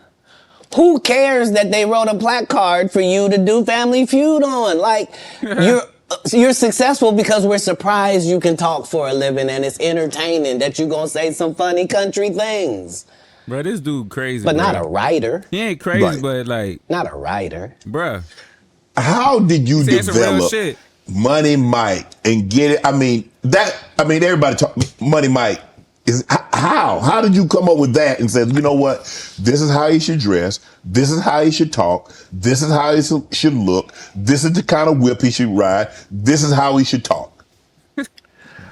So if you'll remember that was my first movie, just understand that what I did then, I've done with every single role, whether it was an Emmy-winning role or whether it wasn't, whether I was playing somebody homeless, whether I was playing a dirty vagabond on Atlanta, whether it was an eccentric guy in First Sunday, regardless of what the role is, the first thing I do is erase me from it. Okay. So anything that I would naturally do, that's what I'm not going to do because I'm playing a different character. Playing the character. Okay. Right.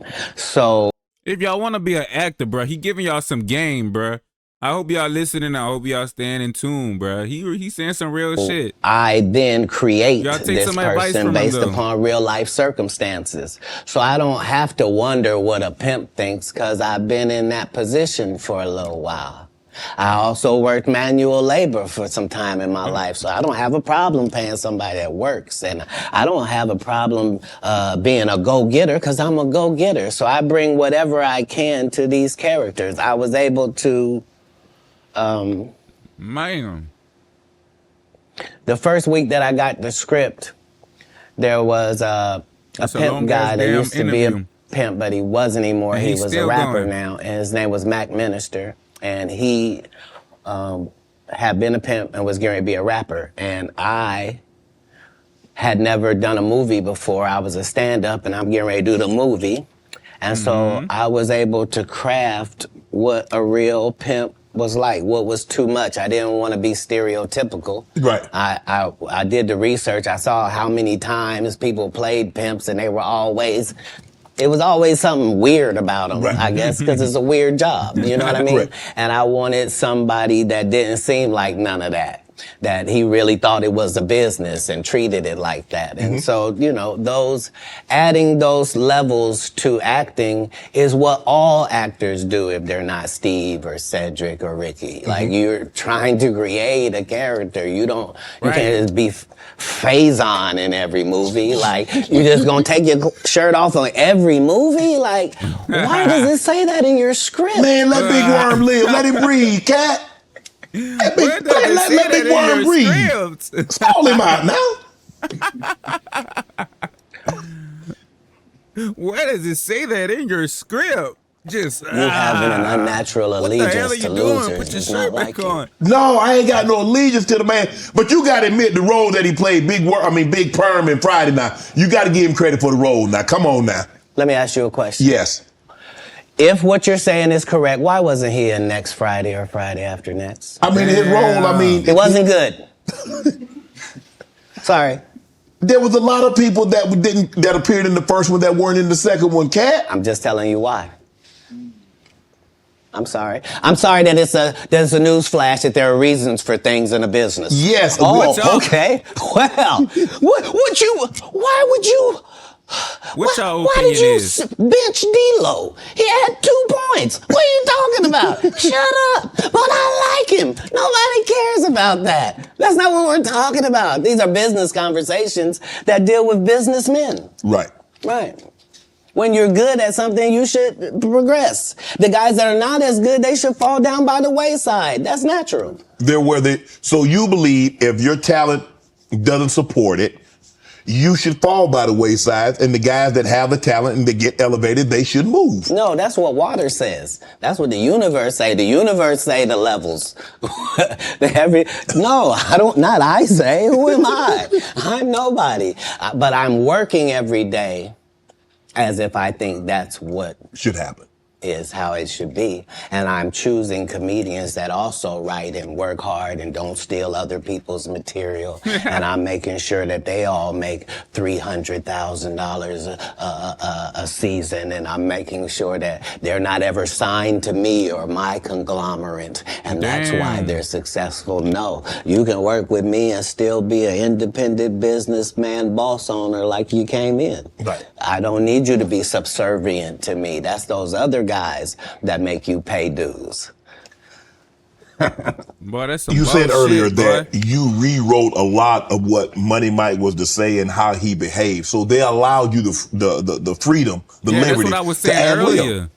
How much? This what Would I they want to allow know. you to just make an interception if didn't nobody talk about it? As a football player, if the ball they come let me your run- way, can you just grab it?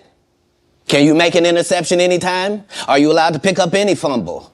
You can do any hustling, Yeah. right? Oh, okay. Same here. Same here. But here's the thing, though. even as an offensive player, they might let me ad lib once I get a couple of years into my rep. They wouldn't let me ad lib as a rookie. That was your first movie. I told you the conversation in my first movie. I did it. Just because I am committed to laughs. The only way I made it past those 300 comedians, I didn't tell you this. What it required is I had to watch all 300 comedians 10 times a piece. I watched your set 10 times of you performing, whoever you were, and then I counted how many laughs you got every time you did these amount of minutes. So if you told me this comedian and told me he did 30 minutes, I could tell you that he got 26 laughs in that 30 minutes because I had done the numbers on everybody. So I didn't just say I was funnier. I knew I was funnier than the comic you liked, and I could tell you how many jokes funnier I was because that's how we judge stand-up. You do 15 minutes, I do 15 minutes. How do I know I'm funnier than you? Because you got 6 laughs and I got 16. I'm almost 3 times better than you, low-key boy.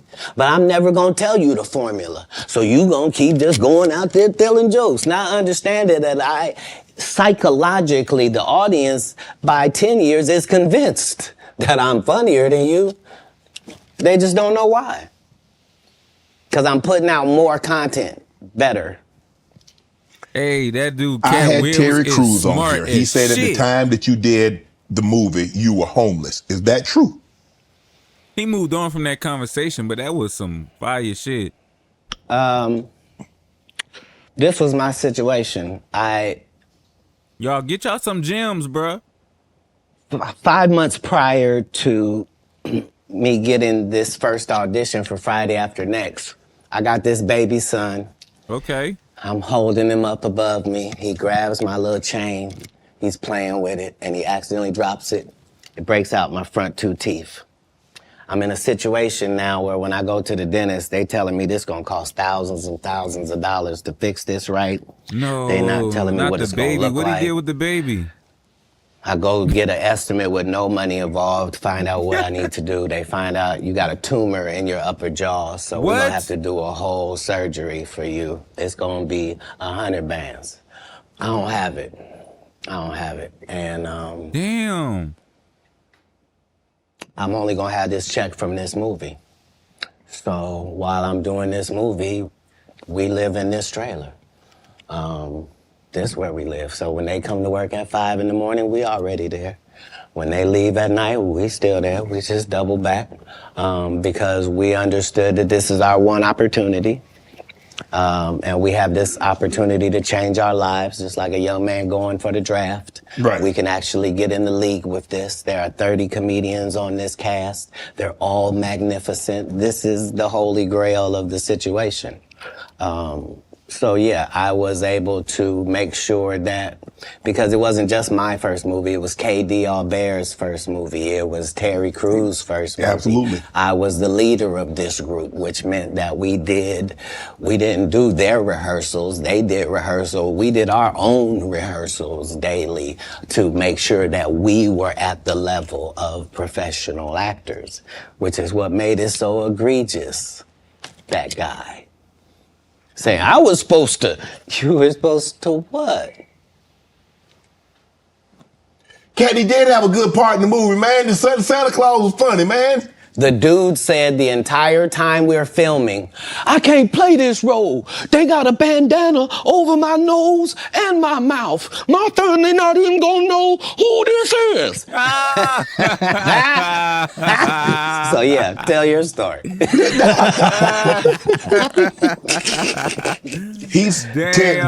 Terry Crews also said that you guys had a lot of conversation, that this was your opportunity and you needed to seize this moment. Terry had the benefit of having been in some very high-profile situations already and took L's. Mm-hmm. Like, he had been in the league, you know what I mean? Mm-hmm. He had done pro wrestling. He had done a lot of things. He had been televised in some things that hadn't worked. Right. And this was just fortuitous for him. And now you know what nobody has ever said in the whole industry in 20 years about, you know, the whole Money Mike not getting raped in the bathroom. Right. So I understood going in that there's no reason. I lost for a 5-year period, every single movie that Kevin Hart did was a movie that had been on my desk, that all I had said was, just, can we take some of this step and fetch it shit out? And then I can do it. Like, it don't need to be overtly homosexual, because I'm not homosexual, right? It doesn't need that to be funny, right? And me saying that and them going, oh yeah, no problem. And then going to give it to this other guy and having him do it just like it was.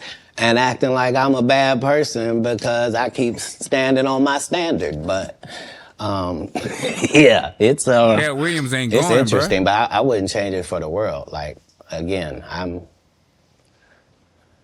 on the winning side of these decisions. You know, look, I've had Cube, I've talked to Cube, and a lot of people say Cube doesn't pay. What's your relationship with Cube, and what did that opportunity mean for you? Well, the ungrateful bastards that would say anything about Cube's payment, you shouldn't even talk to them anymore. Like, you don't go to Goodwill, you don't go to a Goodwill thrift store and go, look at all this cheap ass shit. Why don't you shut up? Why don't you shut up? You could have went to Hermes. Why you didn't go to Balenciaga? Why you didn't get a bowl of the Balmain? You want to have that conversation? Right. What you mean, the independent black dude who's filming it partly out of his fucking pocket? What you mean he didn't pay you enough? They weirdos. That felt like they earned the opportunity because they were big. No, yeah. I understood. That ain't no $200 million movie. Well, I mean, how much did you expect you was gonna make? Well, I made enough to get them teeth fixed just like you did. Yeah. So it was no harm, no foul. I knew that I was gonna go from there, and there was no turning back for Katt Williams. Well, here's the thing. I wrote it. What I'm saying if I did it and I did a good job at it, you can thank me. I was involved. Right. I'm not gonna come later on and tell you, I never even read the whole script. So how you know what roles? What? What do you mean you never read the like these guys' whole job is to present something, unfortunately. And I'm just not a presenter. If you ask me a question, I'm just going to tell you the truth of how it went. Would you be willing to do another Friday? Cube already asked me to write it. I was supposed to have been writing it. This is what these guys are mad about. Like, we lost some great people before this movie could come out regardless. Right. And so, yes, there desperately needs to be one. But facts. We miss I would like another Friday in a way that can't really be quantified, if I'm being honest with you. And the Chris Tucker that we got now is Epstein Island Chris Tucker, not Smokey. Oh, what? Whoa. If I didn't know no better, I'd tell you he's the greatest. I don't care what you say. I know you lie. To be confident and not delusional is a real skill. Damn. Most of these confident people we see is really delusional. Well, you don't think they asked Chris Tucker to come back in the second Friday? He not answering none of them type of questions. Yeah. Smokey was all in Smokey. There ain't no Friday without Smokey. We all agree to that, and there's no next Friday without Friday, and there's no Friday after next without Friday. We talk about the role because you said that they don't. Here's the thing. Okay. Here's the thing. Chris was allowed to make the decision. At the time that this is happening, Katt Williams is known for smoking weed. Willie Nelson is known for smoking weed. Right. Snoop's known for smoking weed, but none of us is really known except Willie. And I'm saying, Chris Tucker didn't want to be the poster child for smoking weed. He don't smoke weed like that. Right. He in the church. He Michael Jackson's best friend. Christmas. Michael Jackson called him Christmas. You ever met a man that gave you a little nickname like that? No. Me neither. Boy, they got some shit going on, bro.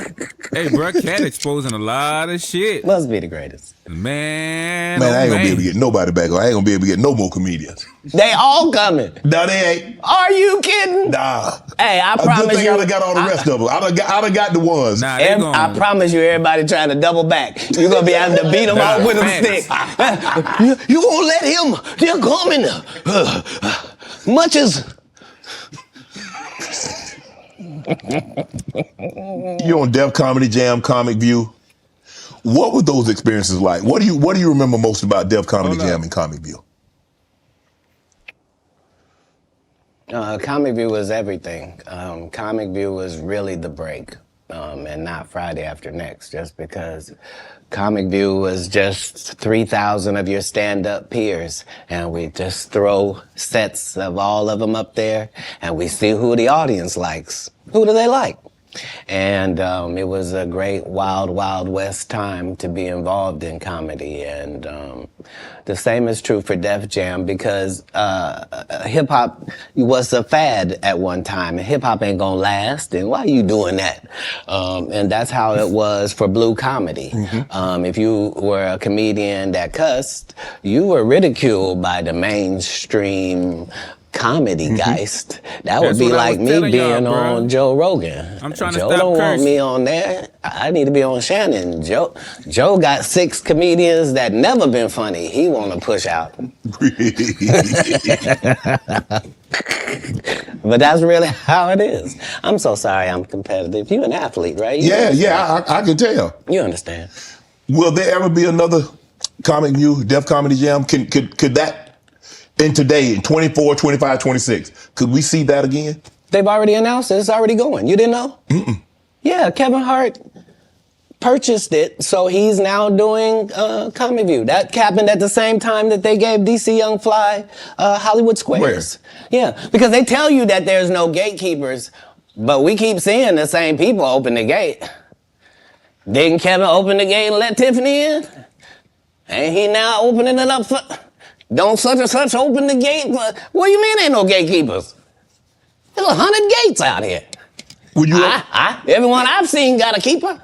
would you have wanted to do Comic View or Def Comedy Jam? Would you have wanted to be? I think we just mentioned I did them both. No, I'm saying purchase the rights and refranchise it. Nope. They didn't offer it to me anyway. Like, Comic View did a couple disservices to comedy as well. So there were They be people having like a lot me of that shit were going out there on, we don't getting be 2 knowing. and 3 standing ovations in But one Katt set. knows. And that wasn't good for television. So what they did was they started What's the making word? Let me everybody know get a what you standing heard. ovation.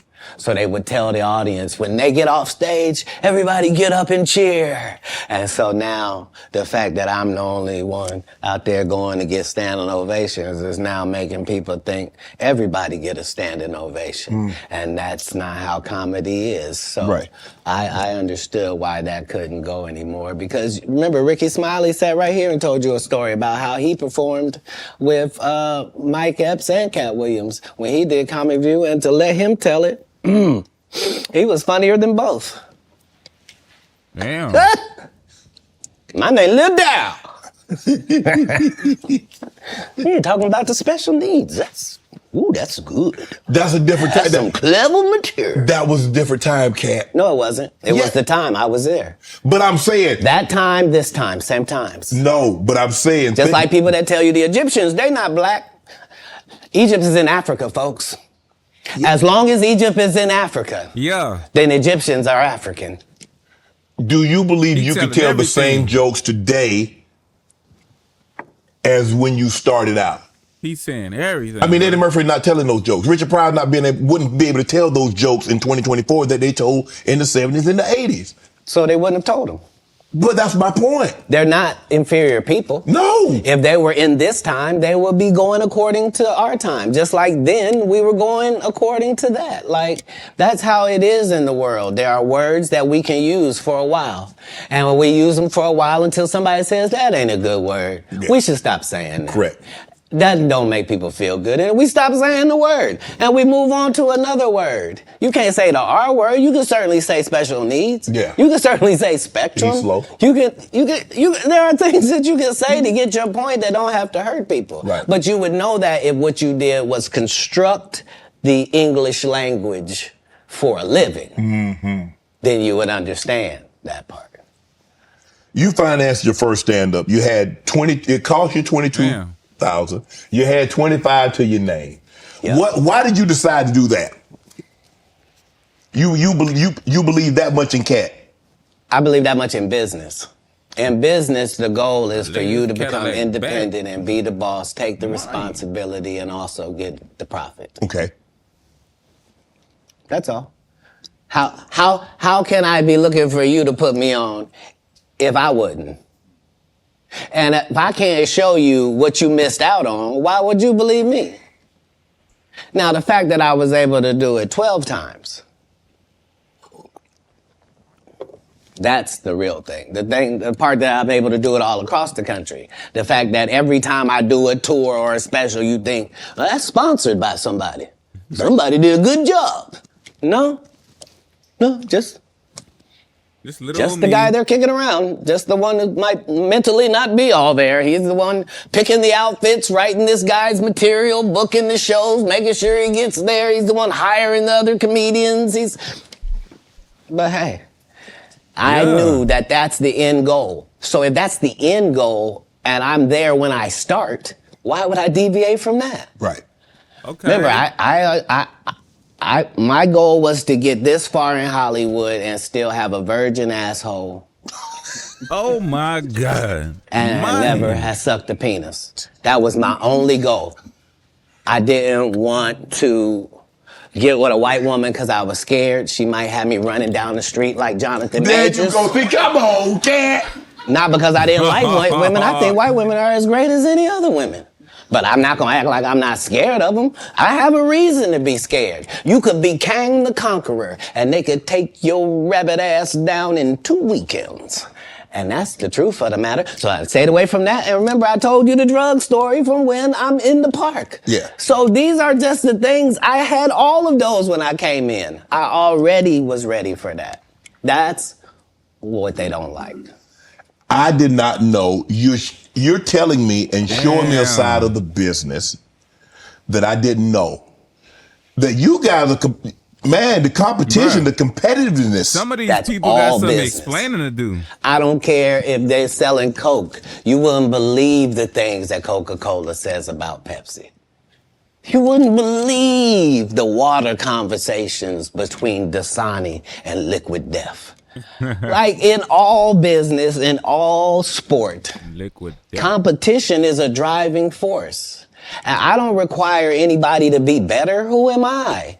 I just require if you're a loser and you've taken shortcuts at every chance and you've made sure that you didn't put anybody on that really had a work ethic and was a God-fearing person and you helped that.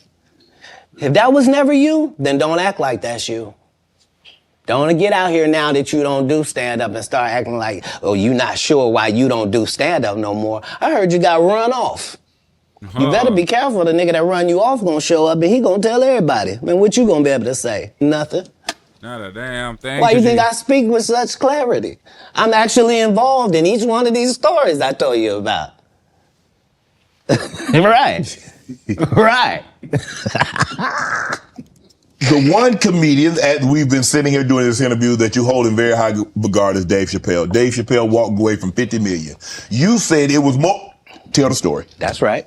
I'm gonna let you tell it. No, you're No, I want you to tell it. You really are the best. You proving it here today. As much as I'm proving it, you proving it. You proving it. Yeah, that wasn't the thing. It wasn't. People say that. He lost $50 million.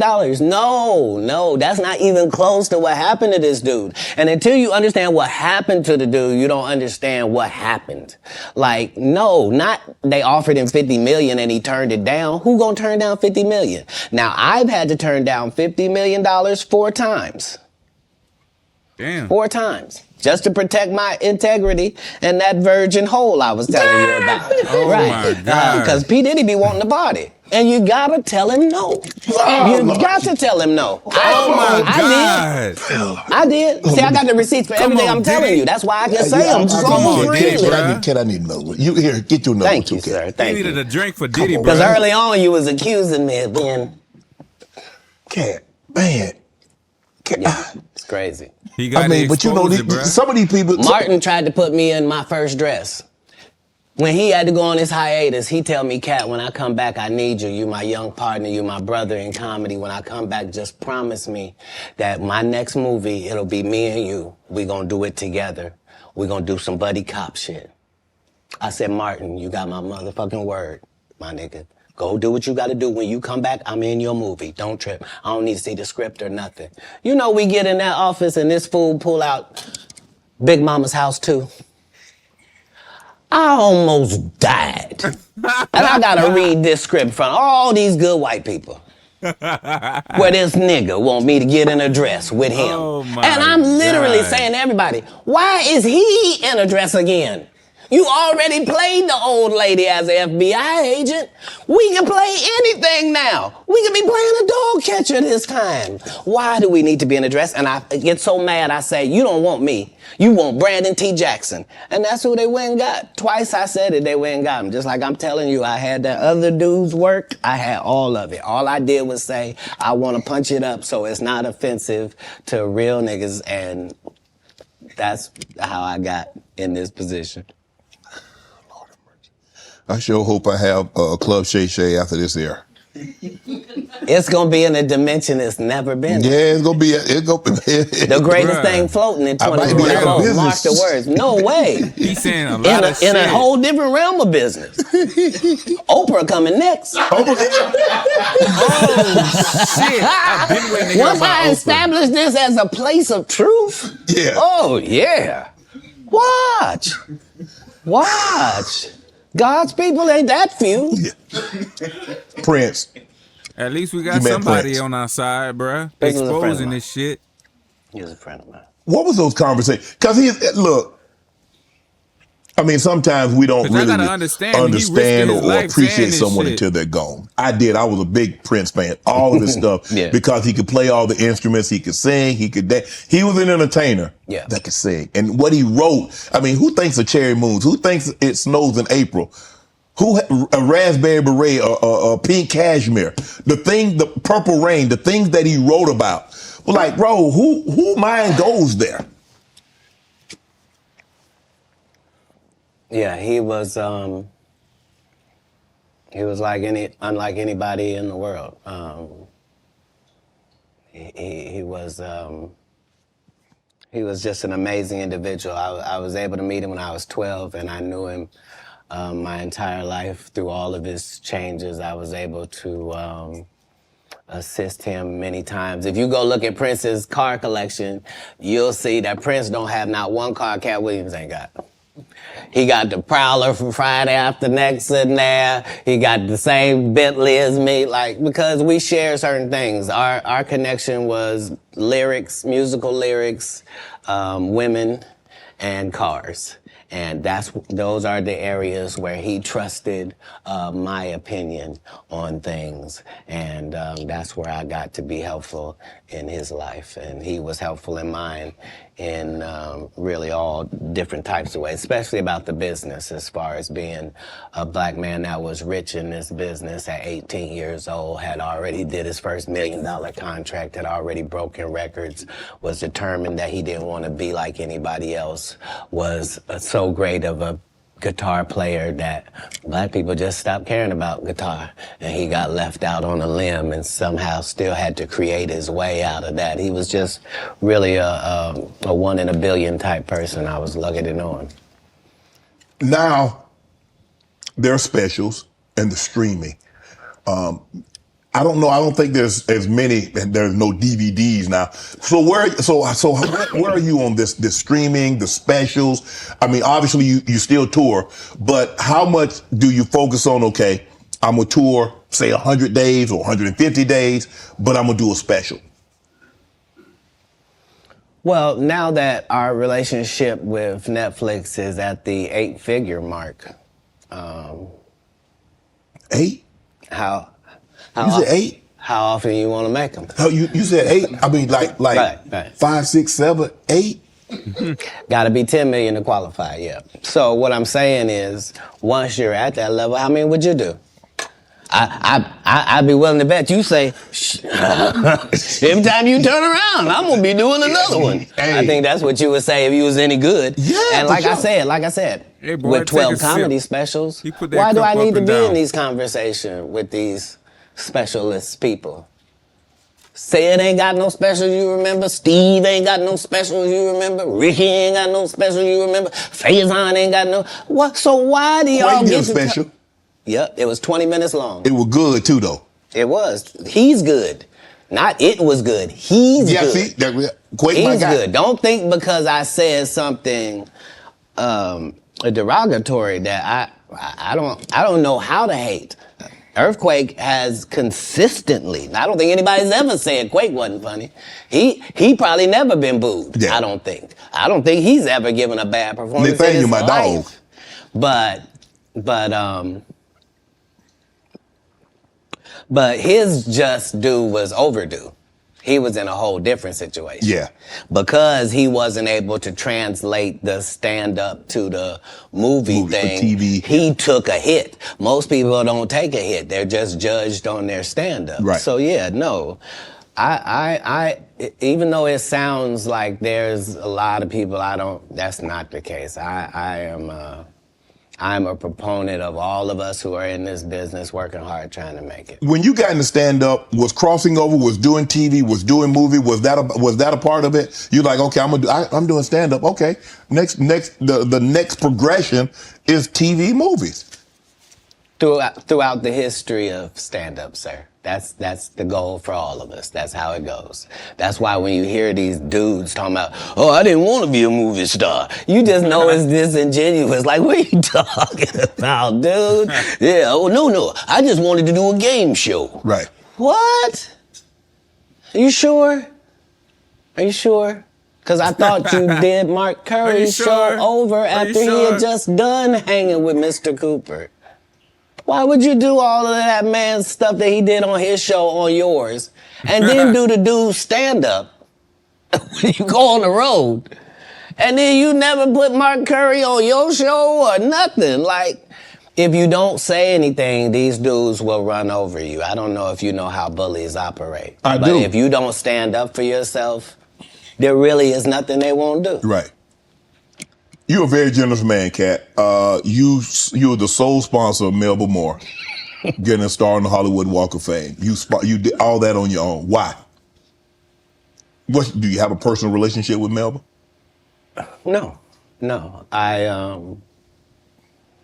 I understood that she was a black woman in a time where it mattered what you look like, and they had a certain thing that they needed you to look like and act like in order to be successful. Right. And she just never did that. She wasn't tall enough. She wasn't fine.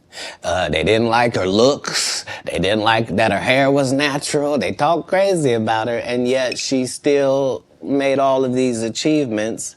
And I'm like, understand, I'm already in the Comedy Hall of Fame. I'm already going to heaven no matter what happens. If it ends in a second, I'm up there. So it gives me the leeway to do some things that are simply because it's the right thing to do. So the truth of the matter is, they wanted to give me a star. But please don't consider me and this person been sitting on this list this whole time. And just because they ain't got enough money, they can't get they just due? That's crazy. When do you start? That's hurtful. What if somebody can't afford their flowers? You mean they don't get them? No, God don't operate like that. He would send a dummy like me to come and take care of that. Just so that the right thing happens. That's how the universe works. But because remember, what am I spending my money on? I'm not spending my money on strippers. I ain't spending them on drugs. Why not? Like, Stripper what? bar. Because if I go in a strip club, I'm only trying to get her out of there. Yeah. I have no intention of her or any other people being in this position. If I see a girl I like at the strip club, I'm telling her, you know you don't have to strip no more after this. This could be your last day. How about that? Ooh. What would it be like just to leave it all? You ain't gotta be a hoe no more. I don't even want you to go get your purse. Just leave it. Ain't nothing in We it. get new ID. We get new ID and credit card and social security card. We don't need none of that. That. None of that. You gonna? This life don't look good on you. Yeah, shit. You don't even look like a drug addict. Got me thinking, Cat. Right. You hear these athletes talking about, yeah, we was out there tricking. What? Why? You're part of the problem. You're part of the problem. Stop paying people that you don't have no respect for. It sets it up bad for us. We got women out here can't find a man because they acting like him. For real. You are alpha. Now the alphas all want these subservient husbands. You can't have one. No. For real. Marry gonna yourself. happen. It ain't gonna happen. Sorry about that. Okay, go ahead. Boy, you done got me canceled. How many times in this program? Where's the camera? I didn't write nothing I said tonight. It's all been on these cue cards, and I'm just gonna keep reading them. Ask your next question. The Migos. Do you help them get out of financial situation? Oh, hold up. I don't think we ever, as a nation, can remember a time that the Migos were financially unsuccessful. So for the record, I would assume that they've never needed Katt Williams' financial assistance for anything. Okay, I'm real- sure that real between nip. QC, the label, and other things, they were taken care of. On the other hand, if I was given the opportunity to help them, would I? Of course I would. That's what I do. I'm a pro-black non-racist. Like, I really, really love black people, but I don't love them more than other people. I love everybody. I'm a black guy, and I try to stick with that. But yeah, I'm not one of those pillow talkers either. Like when I do something good, I'm really not doing it for the gram. It's not for any of that. I'm just doing it because it's good to do. I appreciate that. I don't know if this is true, but I did read that comedians on your show say that women sometimes would bring them money and not say where it came from. Uh-oh. Say that again. Comedians would say women would bring them money and not say where it came from. Right. So I'm not a feminist like a feminist would be, but I do believe that that in my camp, like if I had 35 people in my camp, right? Okay. I believe that other than 4 jobs, I believe that a woman is better at any of them jobs than any man could be. Okay. So 10 of these jobs, no man can work because I'd rather a female be there. If I gotta smell anybody's breath, I want it to be hers. I don't want none of you crusty. So what I'm saying is, if in a staffing issue, I'm gonna have 75% women just because I prefer them. Right. I don't prefer to hear 2 guys talking in the corner. I prefer to hear 2 ladies talking in the corner. I don't care what they're talking about. I just prefer that. So a lot of times I will utilize ladies to convey a message. If a comedian is doing a great job somewhere in the country, he just did a masterful set and nobody's gonna pay him. They just clapping. And I know he's broke as shit back there. Wouldn't it be nice if somebody just showed up and gave him a little blessing? And he didn't have to suck me off for it and thanks, Katt, and just, boy, I really needed it. Why would you do that? If you was actually just trying to help people, you would. Nah, for real. People know that's how I pay my tithes. If I got paid $100,000 to be at your city, I'm gonna take 10,000 of that and put it in your homeless area. Not because I got to. Because you gave me 100 racks to come to your little rinky-dink town. Who would I be to not pay my tithes back to your town? That's how I got in this position. That's some real shit. Wow. Damn. You adopted 7 kids. Why? I didn't know this. That's a lot of kids for a man that's as busy as you are, travels as much as you do, on the road as much as you are, spend a lot of time because you have to spend a lot. I mean, it's not easy. I mean, maybe it comes so natural to you to put pen to paper and to write things down and be able to go out there and perform a set. But that's a lot of responsibility, Katt. Right. Right. But if there was a God, what would he think about you if you did that? I'm saying let's say, for example, that God is real. Yes. Okay. And let's say he be looking at what you do. Yes. What would he say if you did that? He said, "That Katt, that's a very kind gesture. That's very generous of you." My whole life, since I was telling you when I was young and they was asking me what I wanted to be, and nothing I wanted to be was what I wanted to be, God's friend. That's a weird thing if you're an atheist. If you're an atheist, I didn't even say nothing.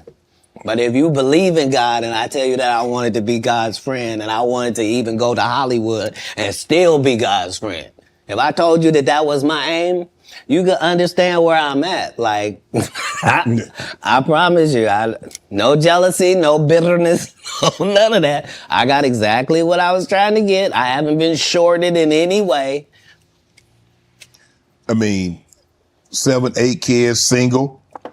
You gonna get married? You remember the conversation where it was me? Yes. And I didn't know what was gonna happen to my 2 little brothers. And it was just gonna be out there. Yes. This is long. So when it comes full circle and I'm I'm one of the richest men that ever lived. And I don't mean, please don't look at my net worth. Skip through it, but I saw my net worth. I had that on me. I don't even. I swear to God.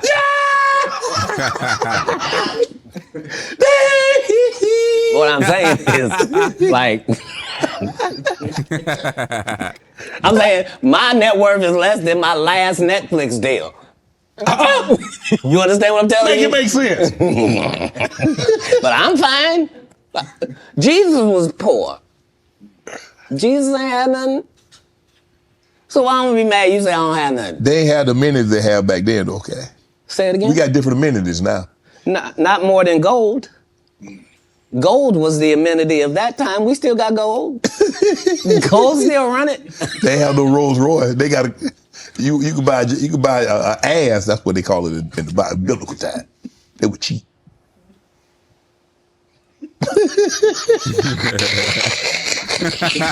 I'm saying if you really want to say, I'm saying a Cullinan is cheap. So back in the day, I would give my girl a donkey. Today we get her a Cullinan. But I'm saying whoever, whatever it is, I'm saying we. I'm saying because what we gonna do? I done already told you I'm one of the richest people that ever lived. Yes. Only in the fact that when I wake up in the morning, no matter where I am, I don't need nothing. Whatever I need is right around me, and whatever I don't have, it's only just because I don't have it. It's your mindset, It's not because I can't get it. Your mindset, bro. All I gotta do is want it, and it belongs to me. So because of that, because I'm favored by God, like when I see people's wives and stuff, I don't even look at them. You know what I mean? Like I don't want to look at nothing I don't want to have. Because I know how blessed I am. If I look at it, I got it. That's how Diddy be feeling. Come on, man. Come on, man. So you're not supposed to look at anything that you don't want. Not me personally, just because God has given me literally everything I ever even pump faked like I want. And that's the whole thing. That's the whole thing. That's crazy. I don't have a type of woman. Every woman that I ever had as a type, I ended up getting her. So just saying if he went window shopping, he just like snap of the finger type. Like if you went window shopping, he just had it. He ain't had to do window shopping. Now she's not the type anymore. That's now what you I trying to say, understand bro. that. Every woman is a one of one. All right, now. You can't really have types. Mm. Mm-hmm. What? Cause see how you trying to ask me something about marriage, but then I ain't saying nothing about no marriage. Yeah, Katt. you did. When you rewind the tape, you let it out. You was like, so you ever gonna get married? And then you took it back. It's okay. It's okay. Are you? I was known as a photographic memory. Are you? I'm not against it. Like most people that are not married is because they're afraid of commitment. It's Right. not that like that for me. It's just the whole time I wanted to be married, I had kids, so I had to try to fill my wife's place before she got there. Right. So I'm already got kids without a mother, but so now I got to be doing laundry. I'm washing dishes. I'm reading stories. I'm having to nurture. I'm having to do all of this, and I got to the point where I didn't need the wife. I'm doing it, and we're doing it, and I'm not replacing a woman in their lives. I'm letting them see that that's just the only thing that we don't have. And it was easier for me to do that because you have to understand that all of the kids I'm raising at this point, they have fathers. You see? They have a mother. You see? What? I'm a different person. I'm raising you. And so that needs to be done with the other respect for the others that put work in as well. So yeah, I never So had a he problem raised some getting married. kids that wasn't even his.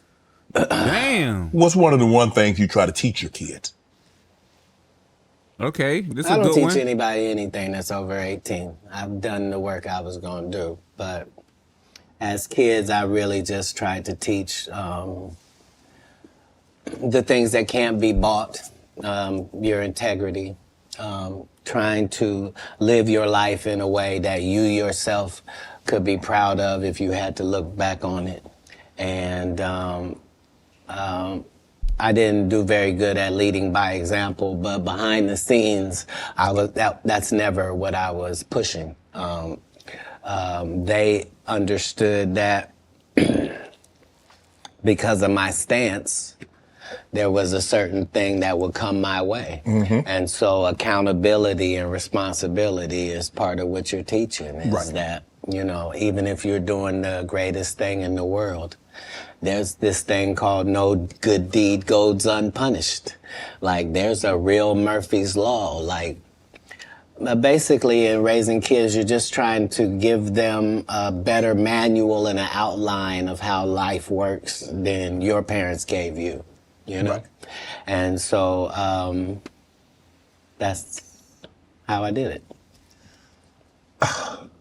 How do you avoid toxic women? Give me. I mean, because obviously, you know, you like women. I do. And I probably like toxic ones more than anybody. That's because I'll ask you this. No, hold on. Because toxic women are exciting. And that's just a fact.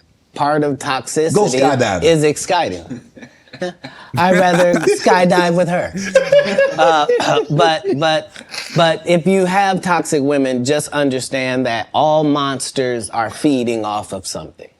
And if you find out what this toxic woman is feeding off of, you can just begin to turn off her feeding points.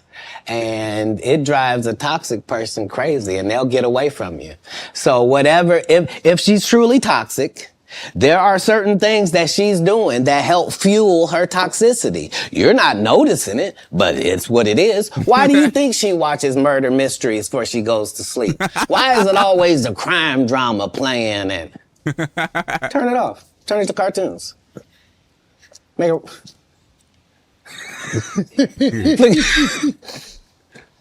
No, you don't get to. What's she listening to? You can't be listening to Sexy Red. You're broke. What? Toxic people are trying to get things. They're not being toxic for no reason. They're gaining something out of how they operate. That's why they operate like that, because they get something. As soon as you find that out, you'll be able to cut off what they're getting, and they will leave. Yeah. You were married once. Never. You weren't married? Never in life. So would you have a cohabitation agreement? Never. Hey, he know a lot, bruh. How can I be a single parent and be married? You could, you know, there are people that like were married and then they get divorced and then they become single parents. That's how that works. Yeah, but a person who's never been married means he's never been married. Okay, I'm gonna take your word for it. Why would you need to take my word for it? Hold on. If I had been married, wouldn't somebody have said who she was? No. It might have been a long time ago. Nope. I've never not been famous, sir. I just worked the story out to you. I don't have no hidden mysteries in my life. That was Jesus. I don't have no periods in my life where it's unaccounted for. No. That person that said that was a liar. I got a case right now in LA. This lady saying she was my assistant for 14 years and I heard her or something like that. Never worked for me, not a day in my life. Liars lie because they want to. But people always say, why would they lie? No, there are several women have said they was married to me. It's just when it went to court, they had to say, I was married to him spiritually. You shut up. What? How you gonna be married to me? My kids don't know you. Answer me that. So do you have a problem? Do you have a problem bringing women around your kids? No, not then or now. I've always lived with several women. Like, I'm known for Several? that. Yeah. Like more than one? I've already told you that I prefer the company of women to the company of men. So if I told you that me and a couple dudes on my staff sometimes have to cohabitate, nobody finds a problem with that. Yeah, so it's me and 3 ladies cohabitating because that's how the business gets done. Like, I don't want a chef that scratches his nuts before he cooks. I don't. No disrespect to these guys that go around with these large male-only groupings, but that's not my episode of Entourage. Man, you were approached by 7 gunmen. You were robbed, shot in the thigh. Say it again? You were robbed once, correct? No, I never been robbed. You didn't get robbed. You didn't get approached by gunmen trying to get robbed? They didn't take anything. I wasn't even the target? I wasn't even who they were talking to. And not because I say that. Because if you look at what time period it is, I'm not even making $5,000 a year. So robbing me wasn't the answer. This is before Oklahoma.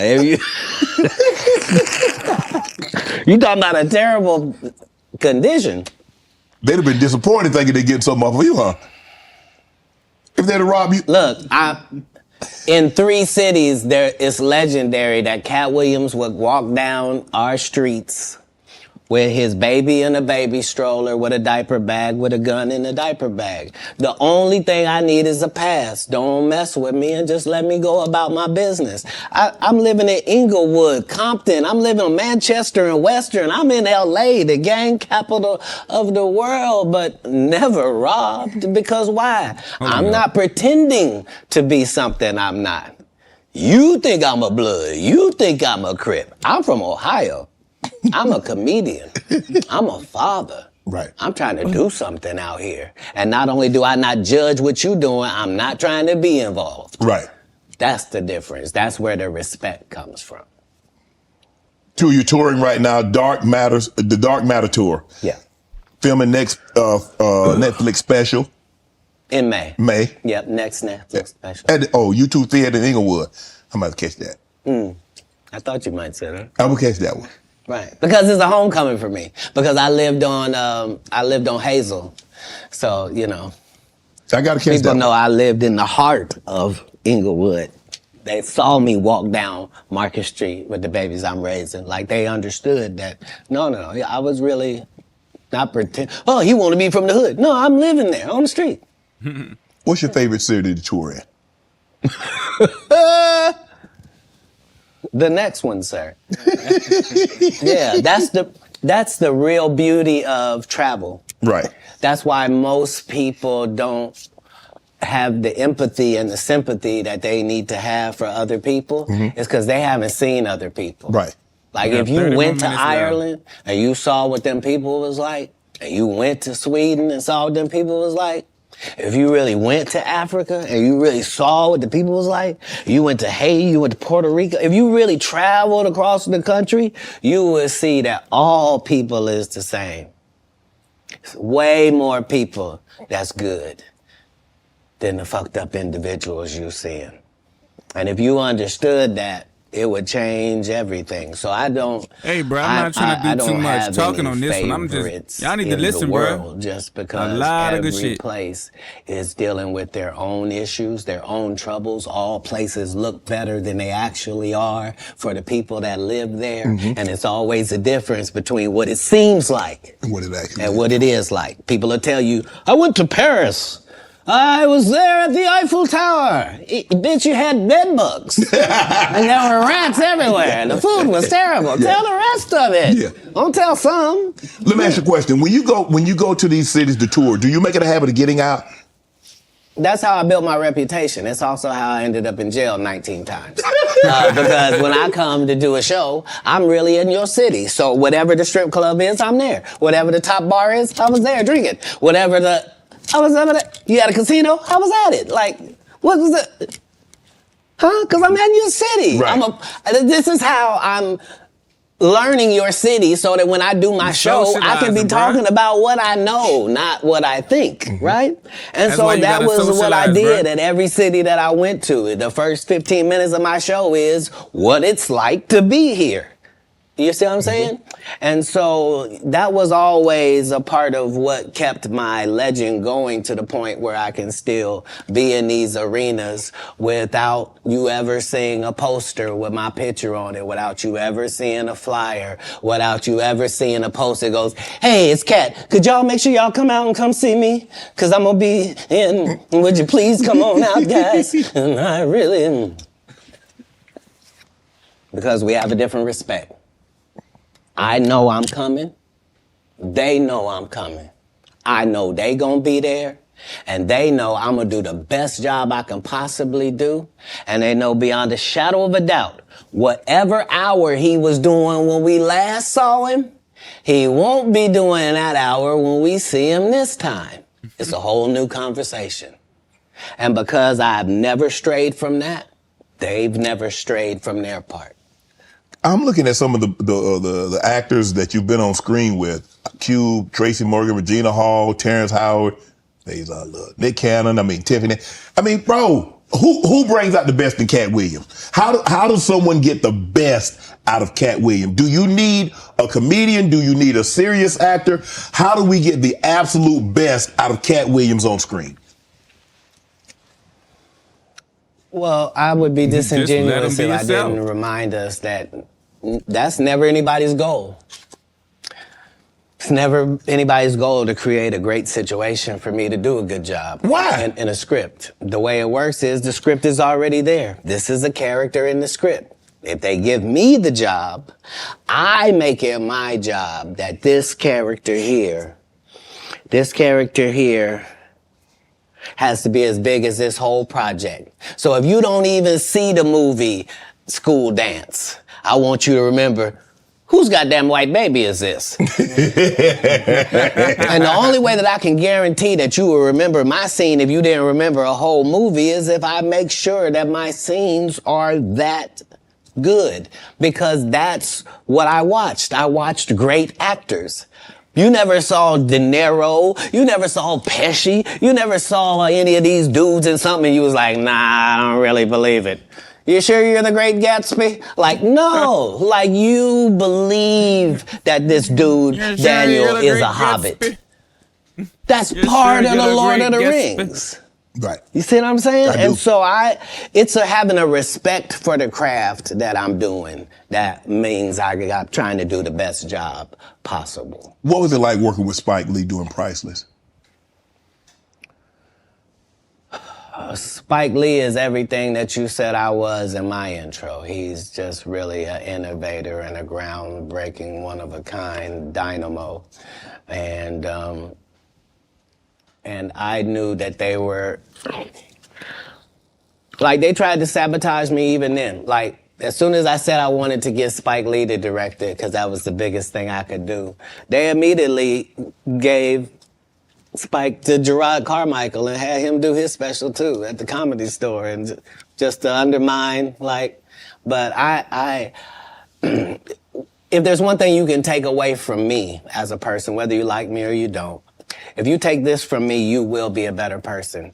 If you decide today that you're going to live every day like it's your last for real, which means have a conversation with yourself every night that, okay, that was it. May not be no more after that. And really count yourself every day like this could have been it.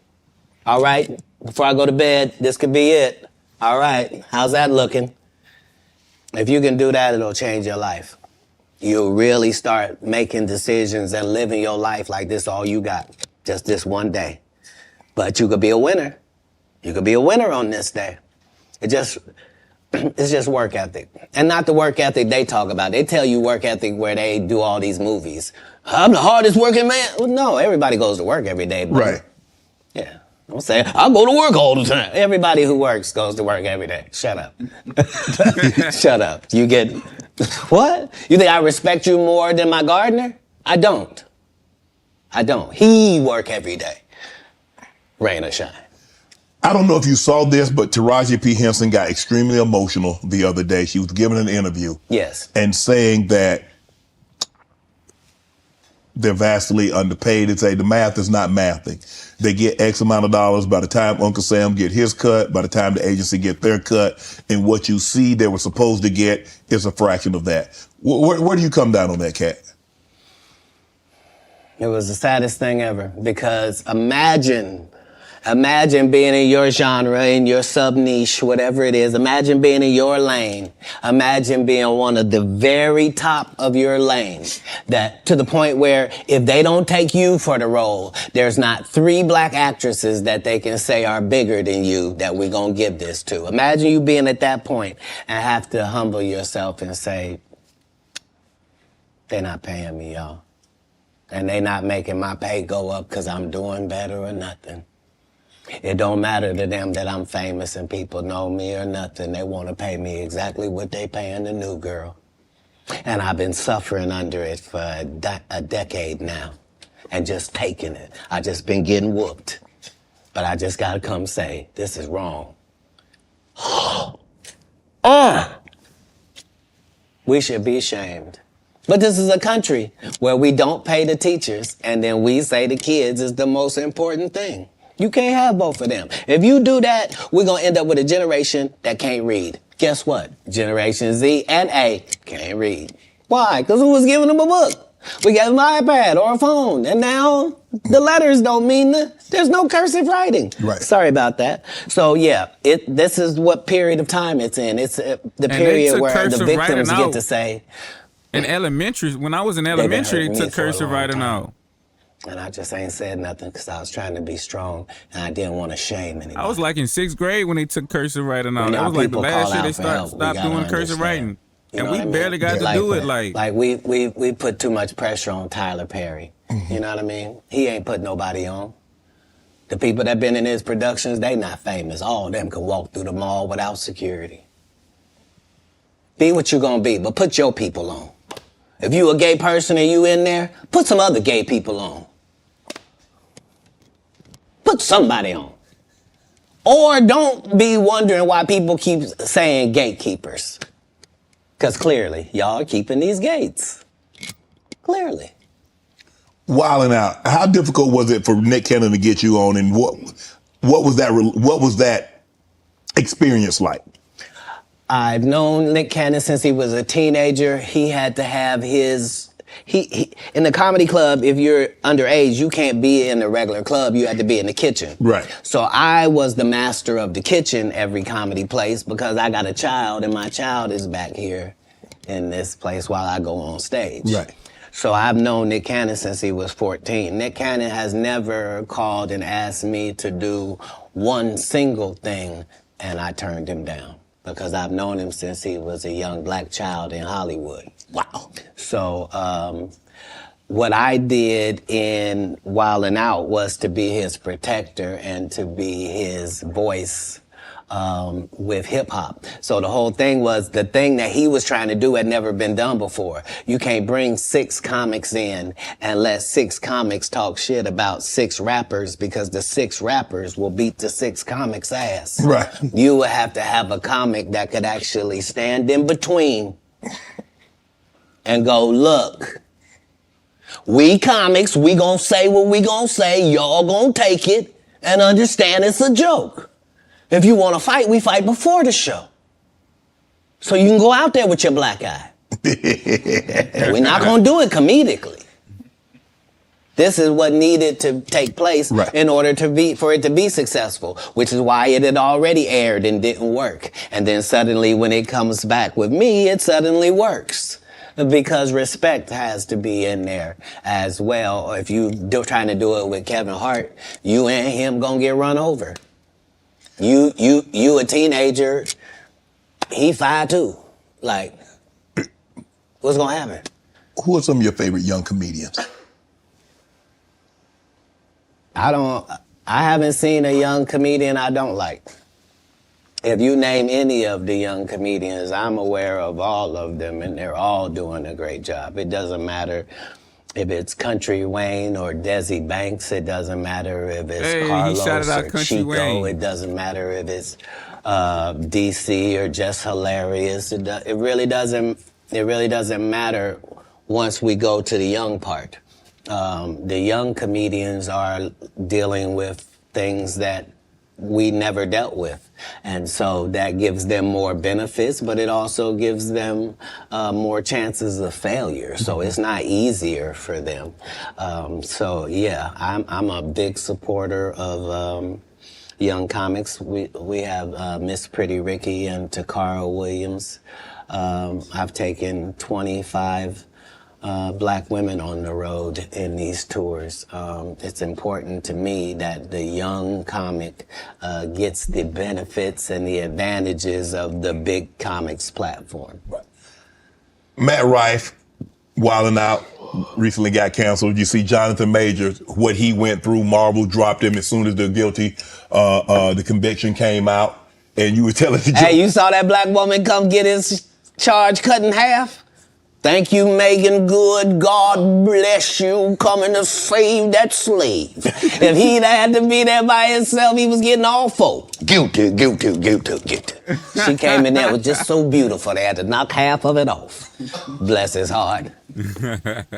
So Matt Rife, you know him from Wildin' Out. He gets canceled for trying to tell I never knew him from Wildin' Out, to be honest. Okay. I came across him as a new comic. Okay. And yeah, I'm really just trying to see the comics, judge where they are, see it. Yeah. Right. Go ahead. So the canceling, what do you think about this cancel culture? You see the situation with Jonathan Majors. I mean, for all intents and purposes, I don't know if maybe he can bounce back in a couple of years, but man, he was hot. He was hot. He was cooking.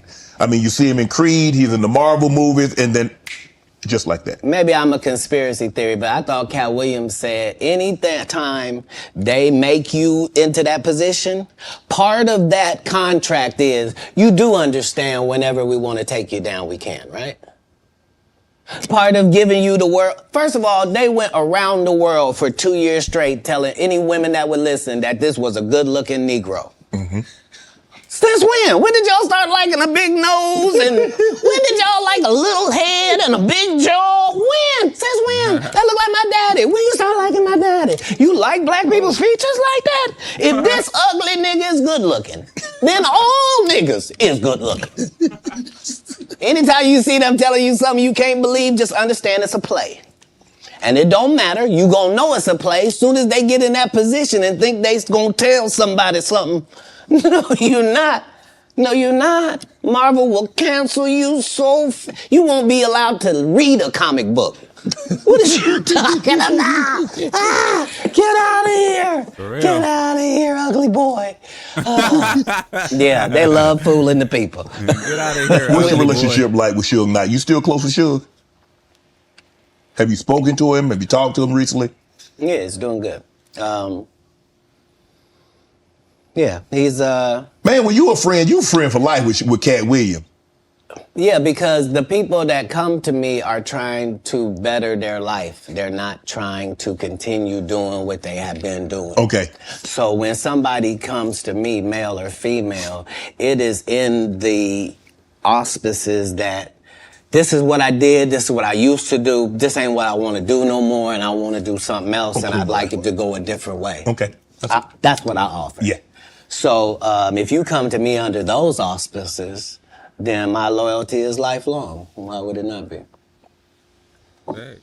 Tory Lanez and Meg. What was your take on that? Because I know you got to take on everything. I know it's a difficult position because somebody's not going to tell the truth.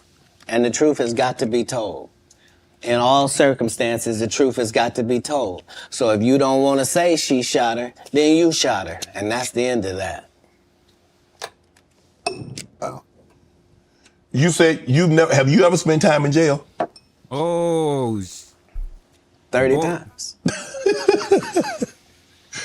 When you was in there, what was going through your mind, Katt? What did I mean, some people like, man, I had an opportunity to reflect, and I was like, man, this ain't the place for me. I ain't coming back here. When you in, so what? I've never been in jail, and it was my decision to be there.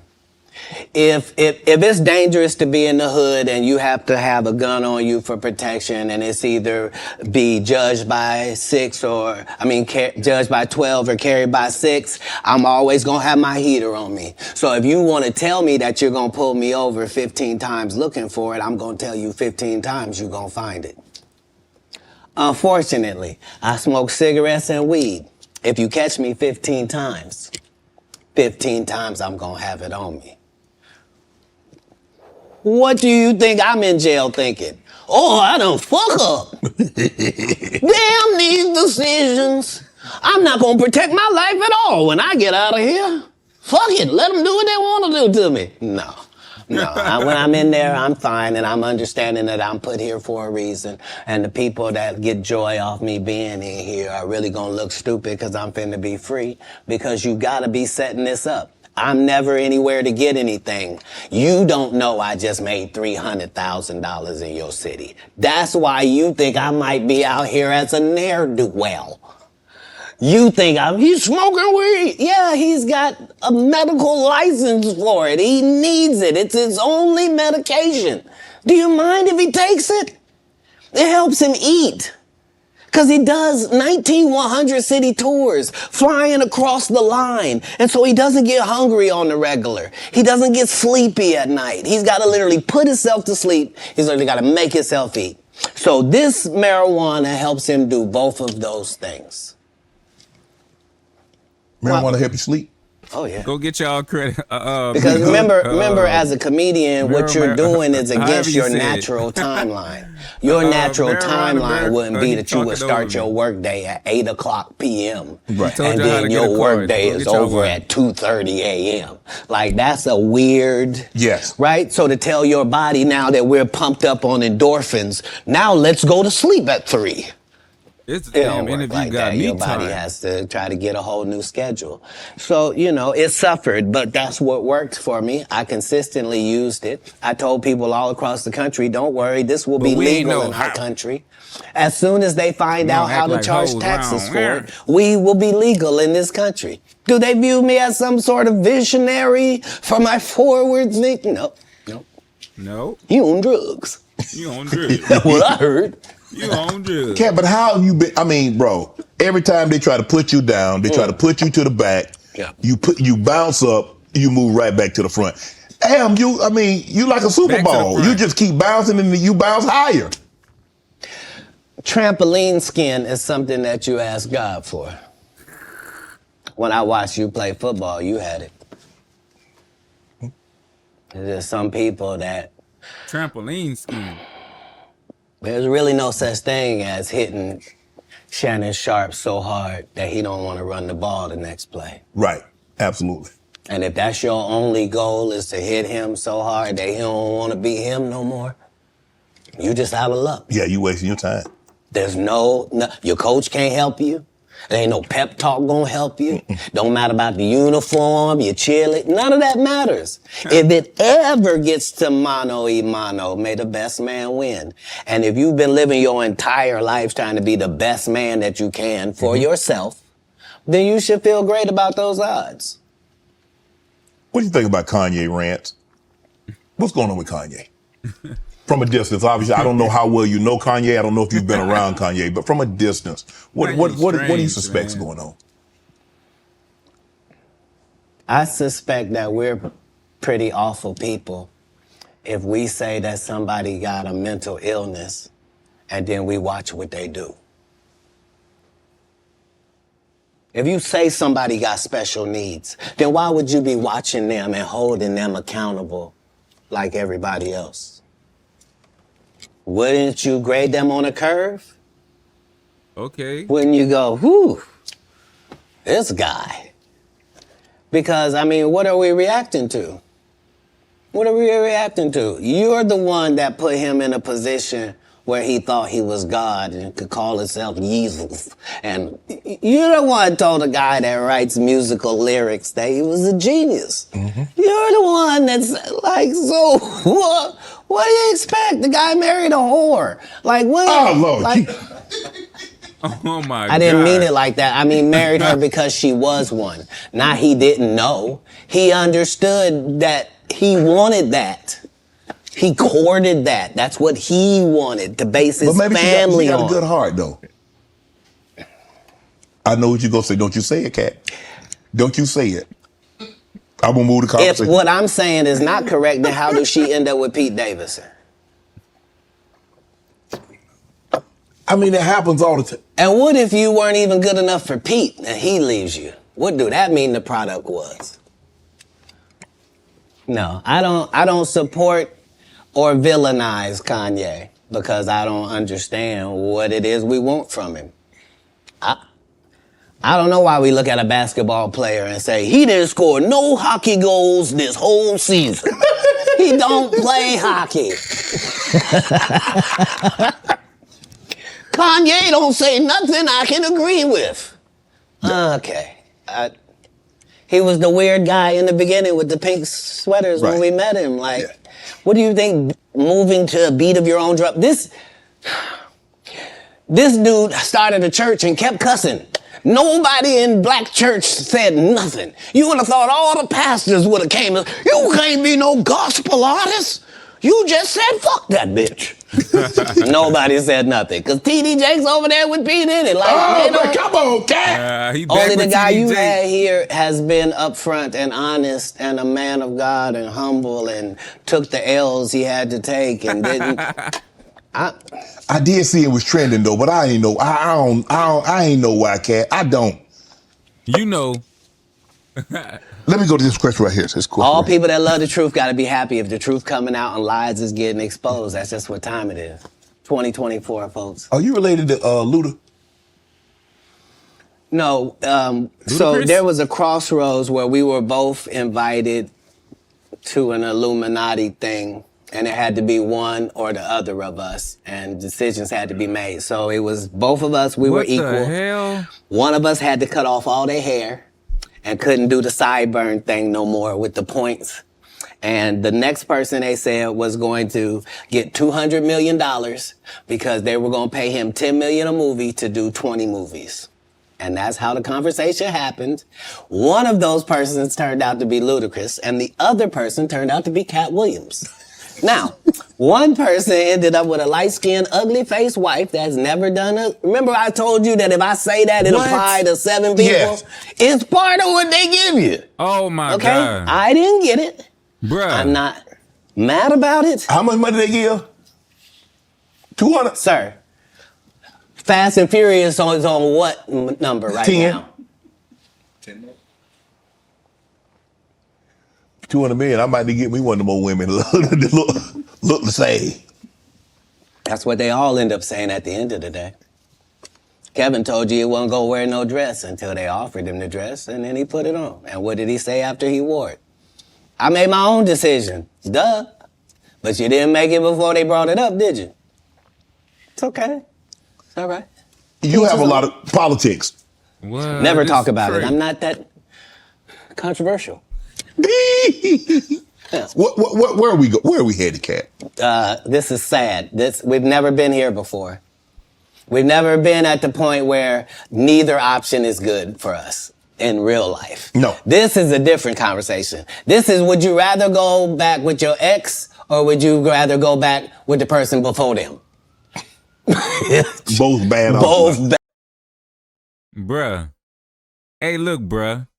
This Illuminati shit he just brung up. Look how uncomfortable he is, bruh. Check him out. He looking like, bruh, you didn't up, bruh. Bad options, like one That's why he asking where we going with this. Katt, guy, did we get here, though? one guy can barely put his sentences together, and the other guy will put sentences together from whatever he's read or whoever told him. Like, But how That's did we crazy. get? How did we get here? How did we get here? all division divides. There's no way around that. All division divides. Politics, even in the beginning when our Constitution was drawn up, the two parties was not what they had in mind. No. They always thought that it would be two main and another independent party. They always assumed the independent party would be just as strong as the others. A lot of that just didn't happen. And that's what I've learned more from comedy is that Republicans laugh at the exact same thing that Democrats laugh at. he telling As y'all long something as I'm right talking there. to Democrats, I can make them laugh for 1 hour straight about what Republicans do. By the same token, I can go talk to Republicans for 1 whole hour and have them dying about the stuff that Democrats do. But at the end of the day, who does that? Yeah, your team got an offense and a defense. They not supposed to be enemies. The enemy is the other side. Wow. You can't do politics like that. Nope. It's not good for the country. Man, you see this Mark Zuckerberg Damn. building this $270 million bunker? If you have $1 billion, we have learned that you can do whatever you want to do. When Elon Musk wants to send things in space, he don't have to ask nobody's permission. Congress don't meet. Senate don't meet. No police department gotta be warned. He don't need a permit. None of that. If you got $1 billion, you do what you want to do, and then you tell them what you did. Man. And that's how it goes. What he building a $270 million bunker? What do he know that we don't know, Katt? Kim Jong-un? What? I don't know what you don't know. Do you understand that people that are not very bright are in charge of nuclear bombs all across the country? Mm-hmm. That's what he knows. He knows that 30% of all weapons systems are running off regular Wi-Fi. So what does that mean? That means if a solar flare or a meteor hits either one of those, literally a bomb can go off just because the system accidentally got turned off. Yeah, that's what he knows. Damn. The people that are in power know that the people that are running the most complicated and deadliest things on the planet are just an average idiot. And you know lots of idiots. I do. Yep. And these people are not special. Back in the day they were. Yeah. Not today. Not today. You say you smoke a little weed. You ever smoke with Snoop?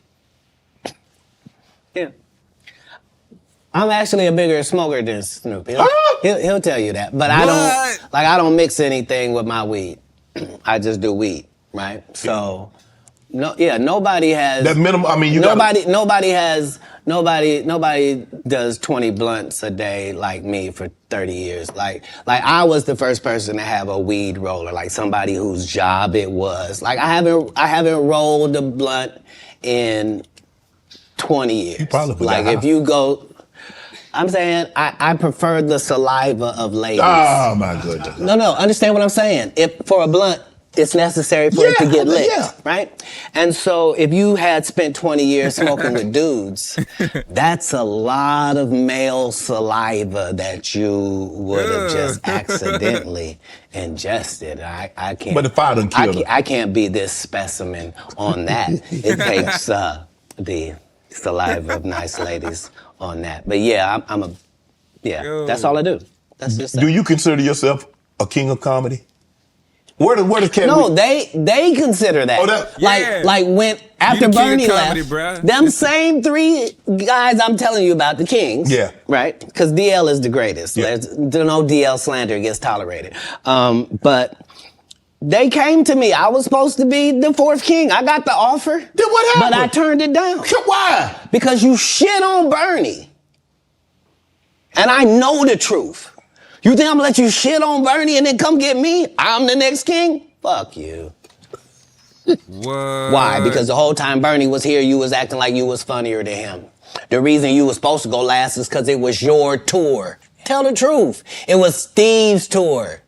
Not it was gonna be called the Kings of Comedy, it was Steve's tour. These are the guys opening for him. Of course you gotta close if it's your tour. That's why it was such a big deal. But you couldn't do it, because you can't beat the best. And until you humble yourself, you will forever be kinged by the king. And because you finally did it, because you didn't have no other choice, and now that he gone, you gonna act like he wanted to be a movie star. You stop it. You stop it. That man was funnier than all of y'all, and y'all thought y'all had one over on him. You thought he was black and ugly, and you were good looking, and he couldn't make it because you did. And that ain't the way comedy works. The king is the funniest. For real. Period. Every time. Every time. And that's why no audience member was ever swayed. It didn't matter where Bernie went. You think if Bernie went first, he wasn't the king? Get out of here. Get out of here. Get your ego out of this. You let the best be the best. Right? Katt Williams, ladies and gentlemen. Thanks for coming on, bro. I really appreciate that. Thanks for sharing Thank you. the stories, setting the record straight. Now, you know they're going to double back. Impossible. Impossible. Only because once you play this back, you'll realize I didn't say anything that made me look in a good light. I wasn't tearing down others to boost myself up. But I do have to acknowledge things that did not take place.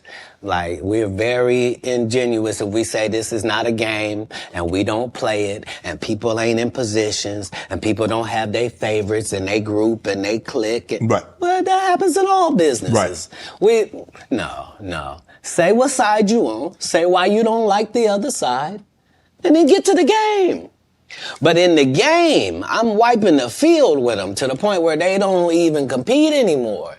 So how you gonna let a dude that been on the bench for 15 years, I would have beat Jordan's ass. Shut up, Jordan is still alive. We'll call Jordan right now. You can't beat him now. Not then, you can't beat him now. Right. Katt Williams. Shannon Sharp. Appreciate you, bro. Appreciate you. Hey, bruh. All my life, been grinding all my life. Hey, bruh. That was a good video. I'm saying, bruh, if y'all learn anything from Katt Williams, bruh, let me know, bruh.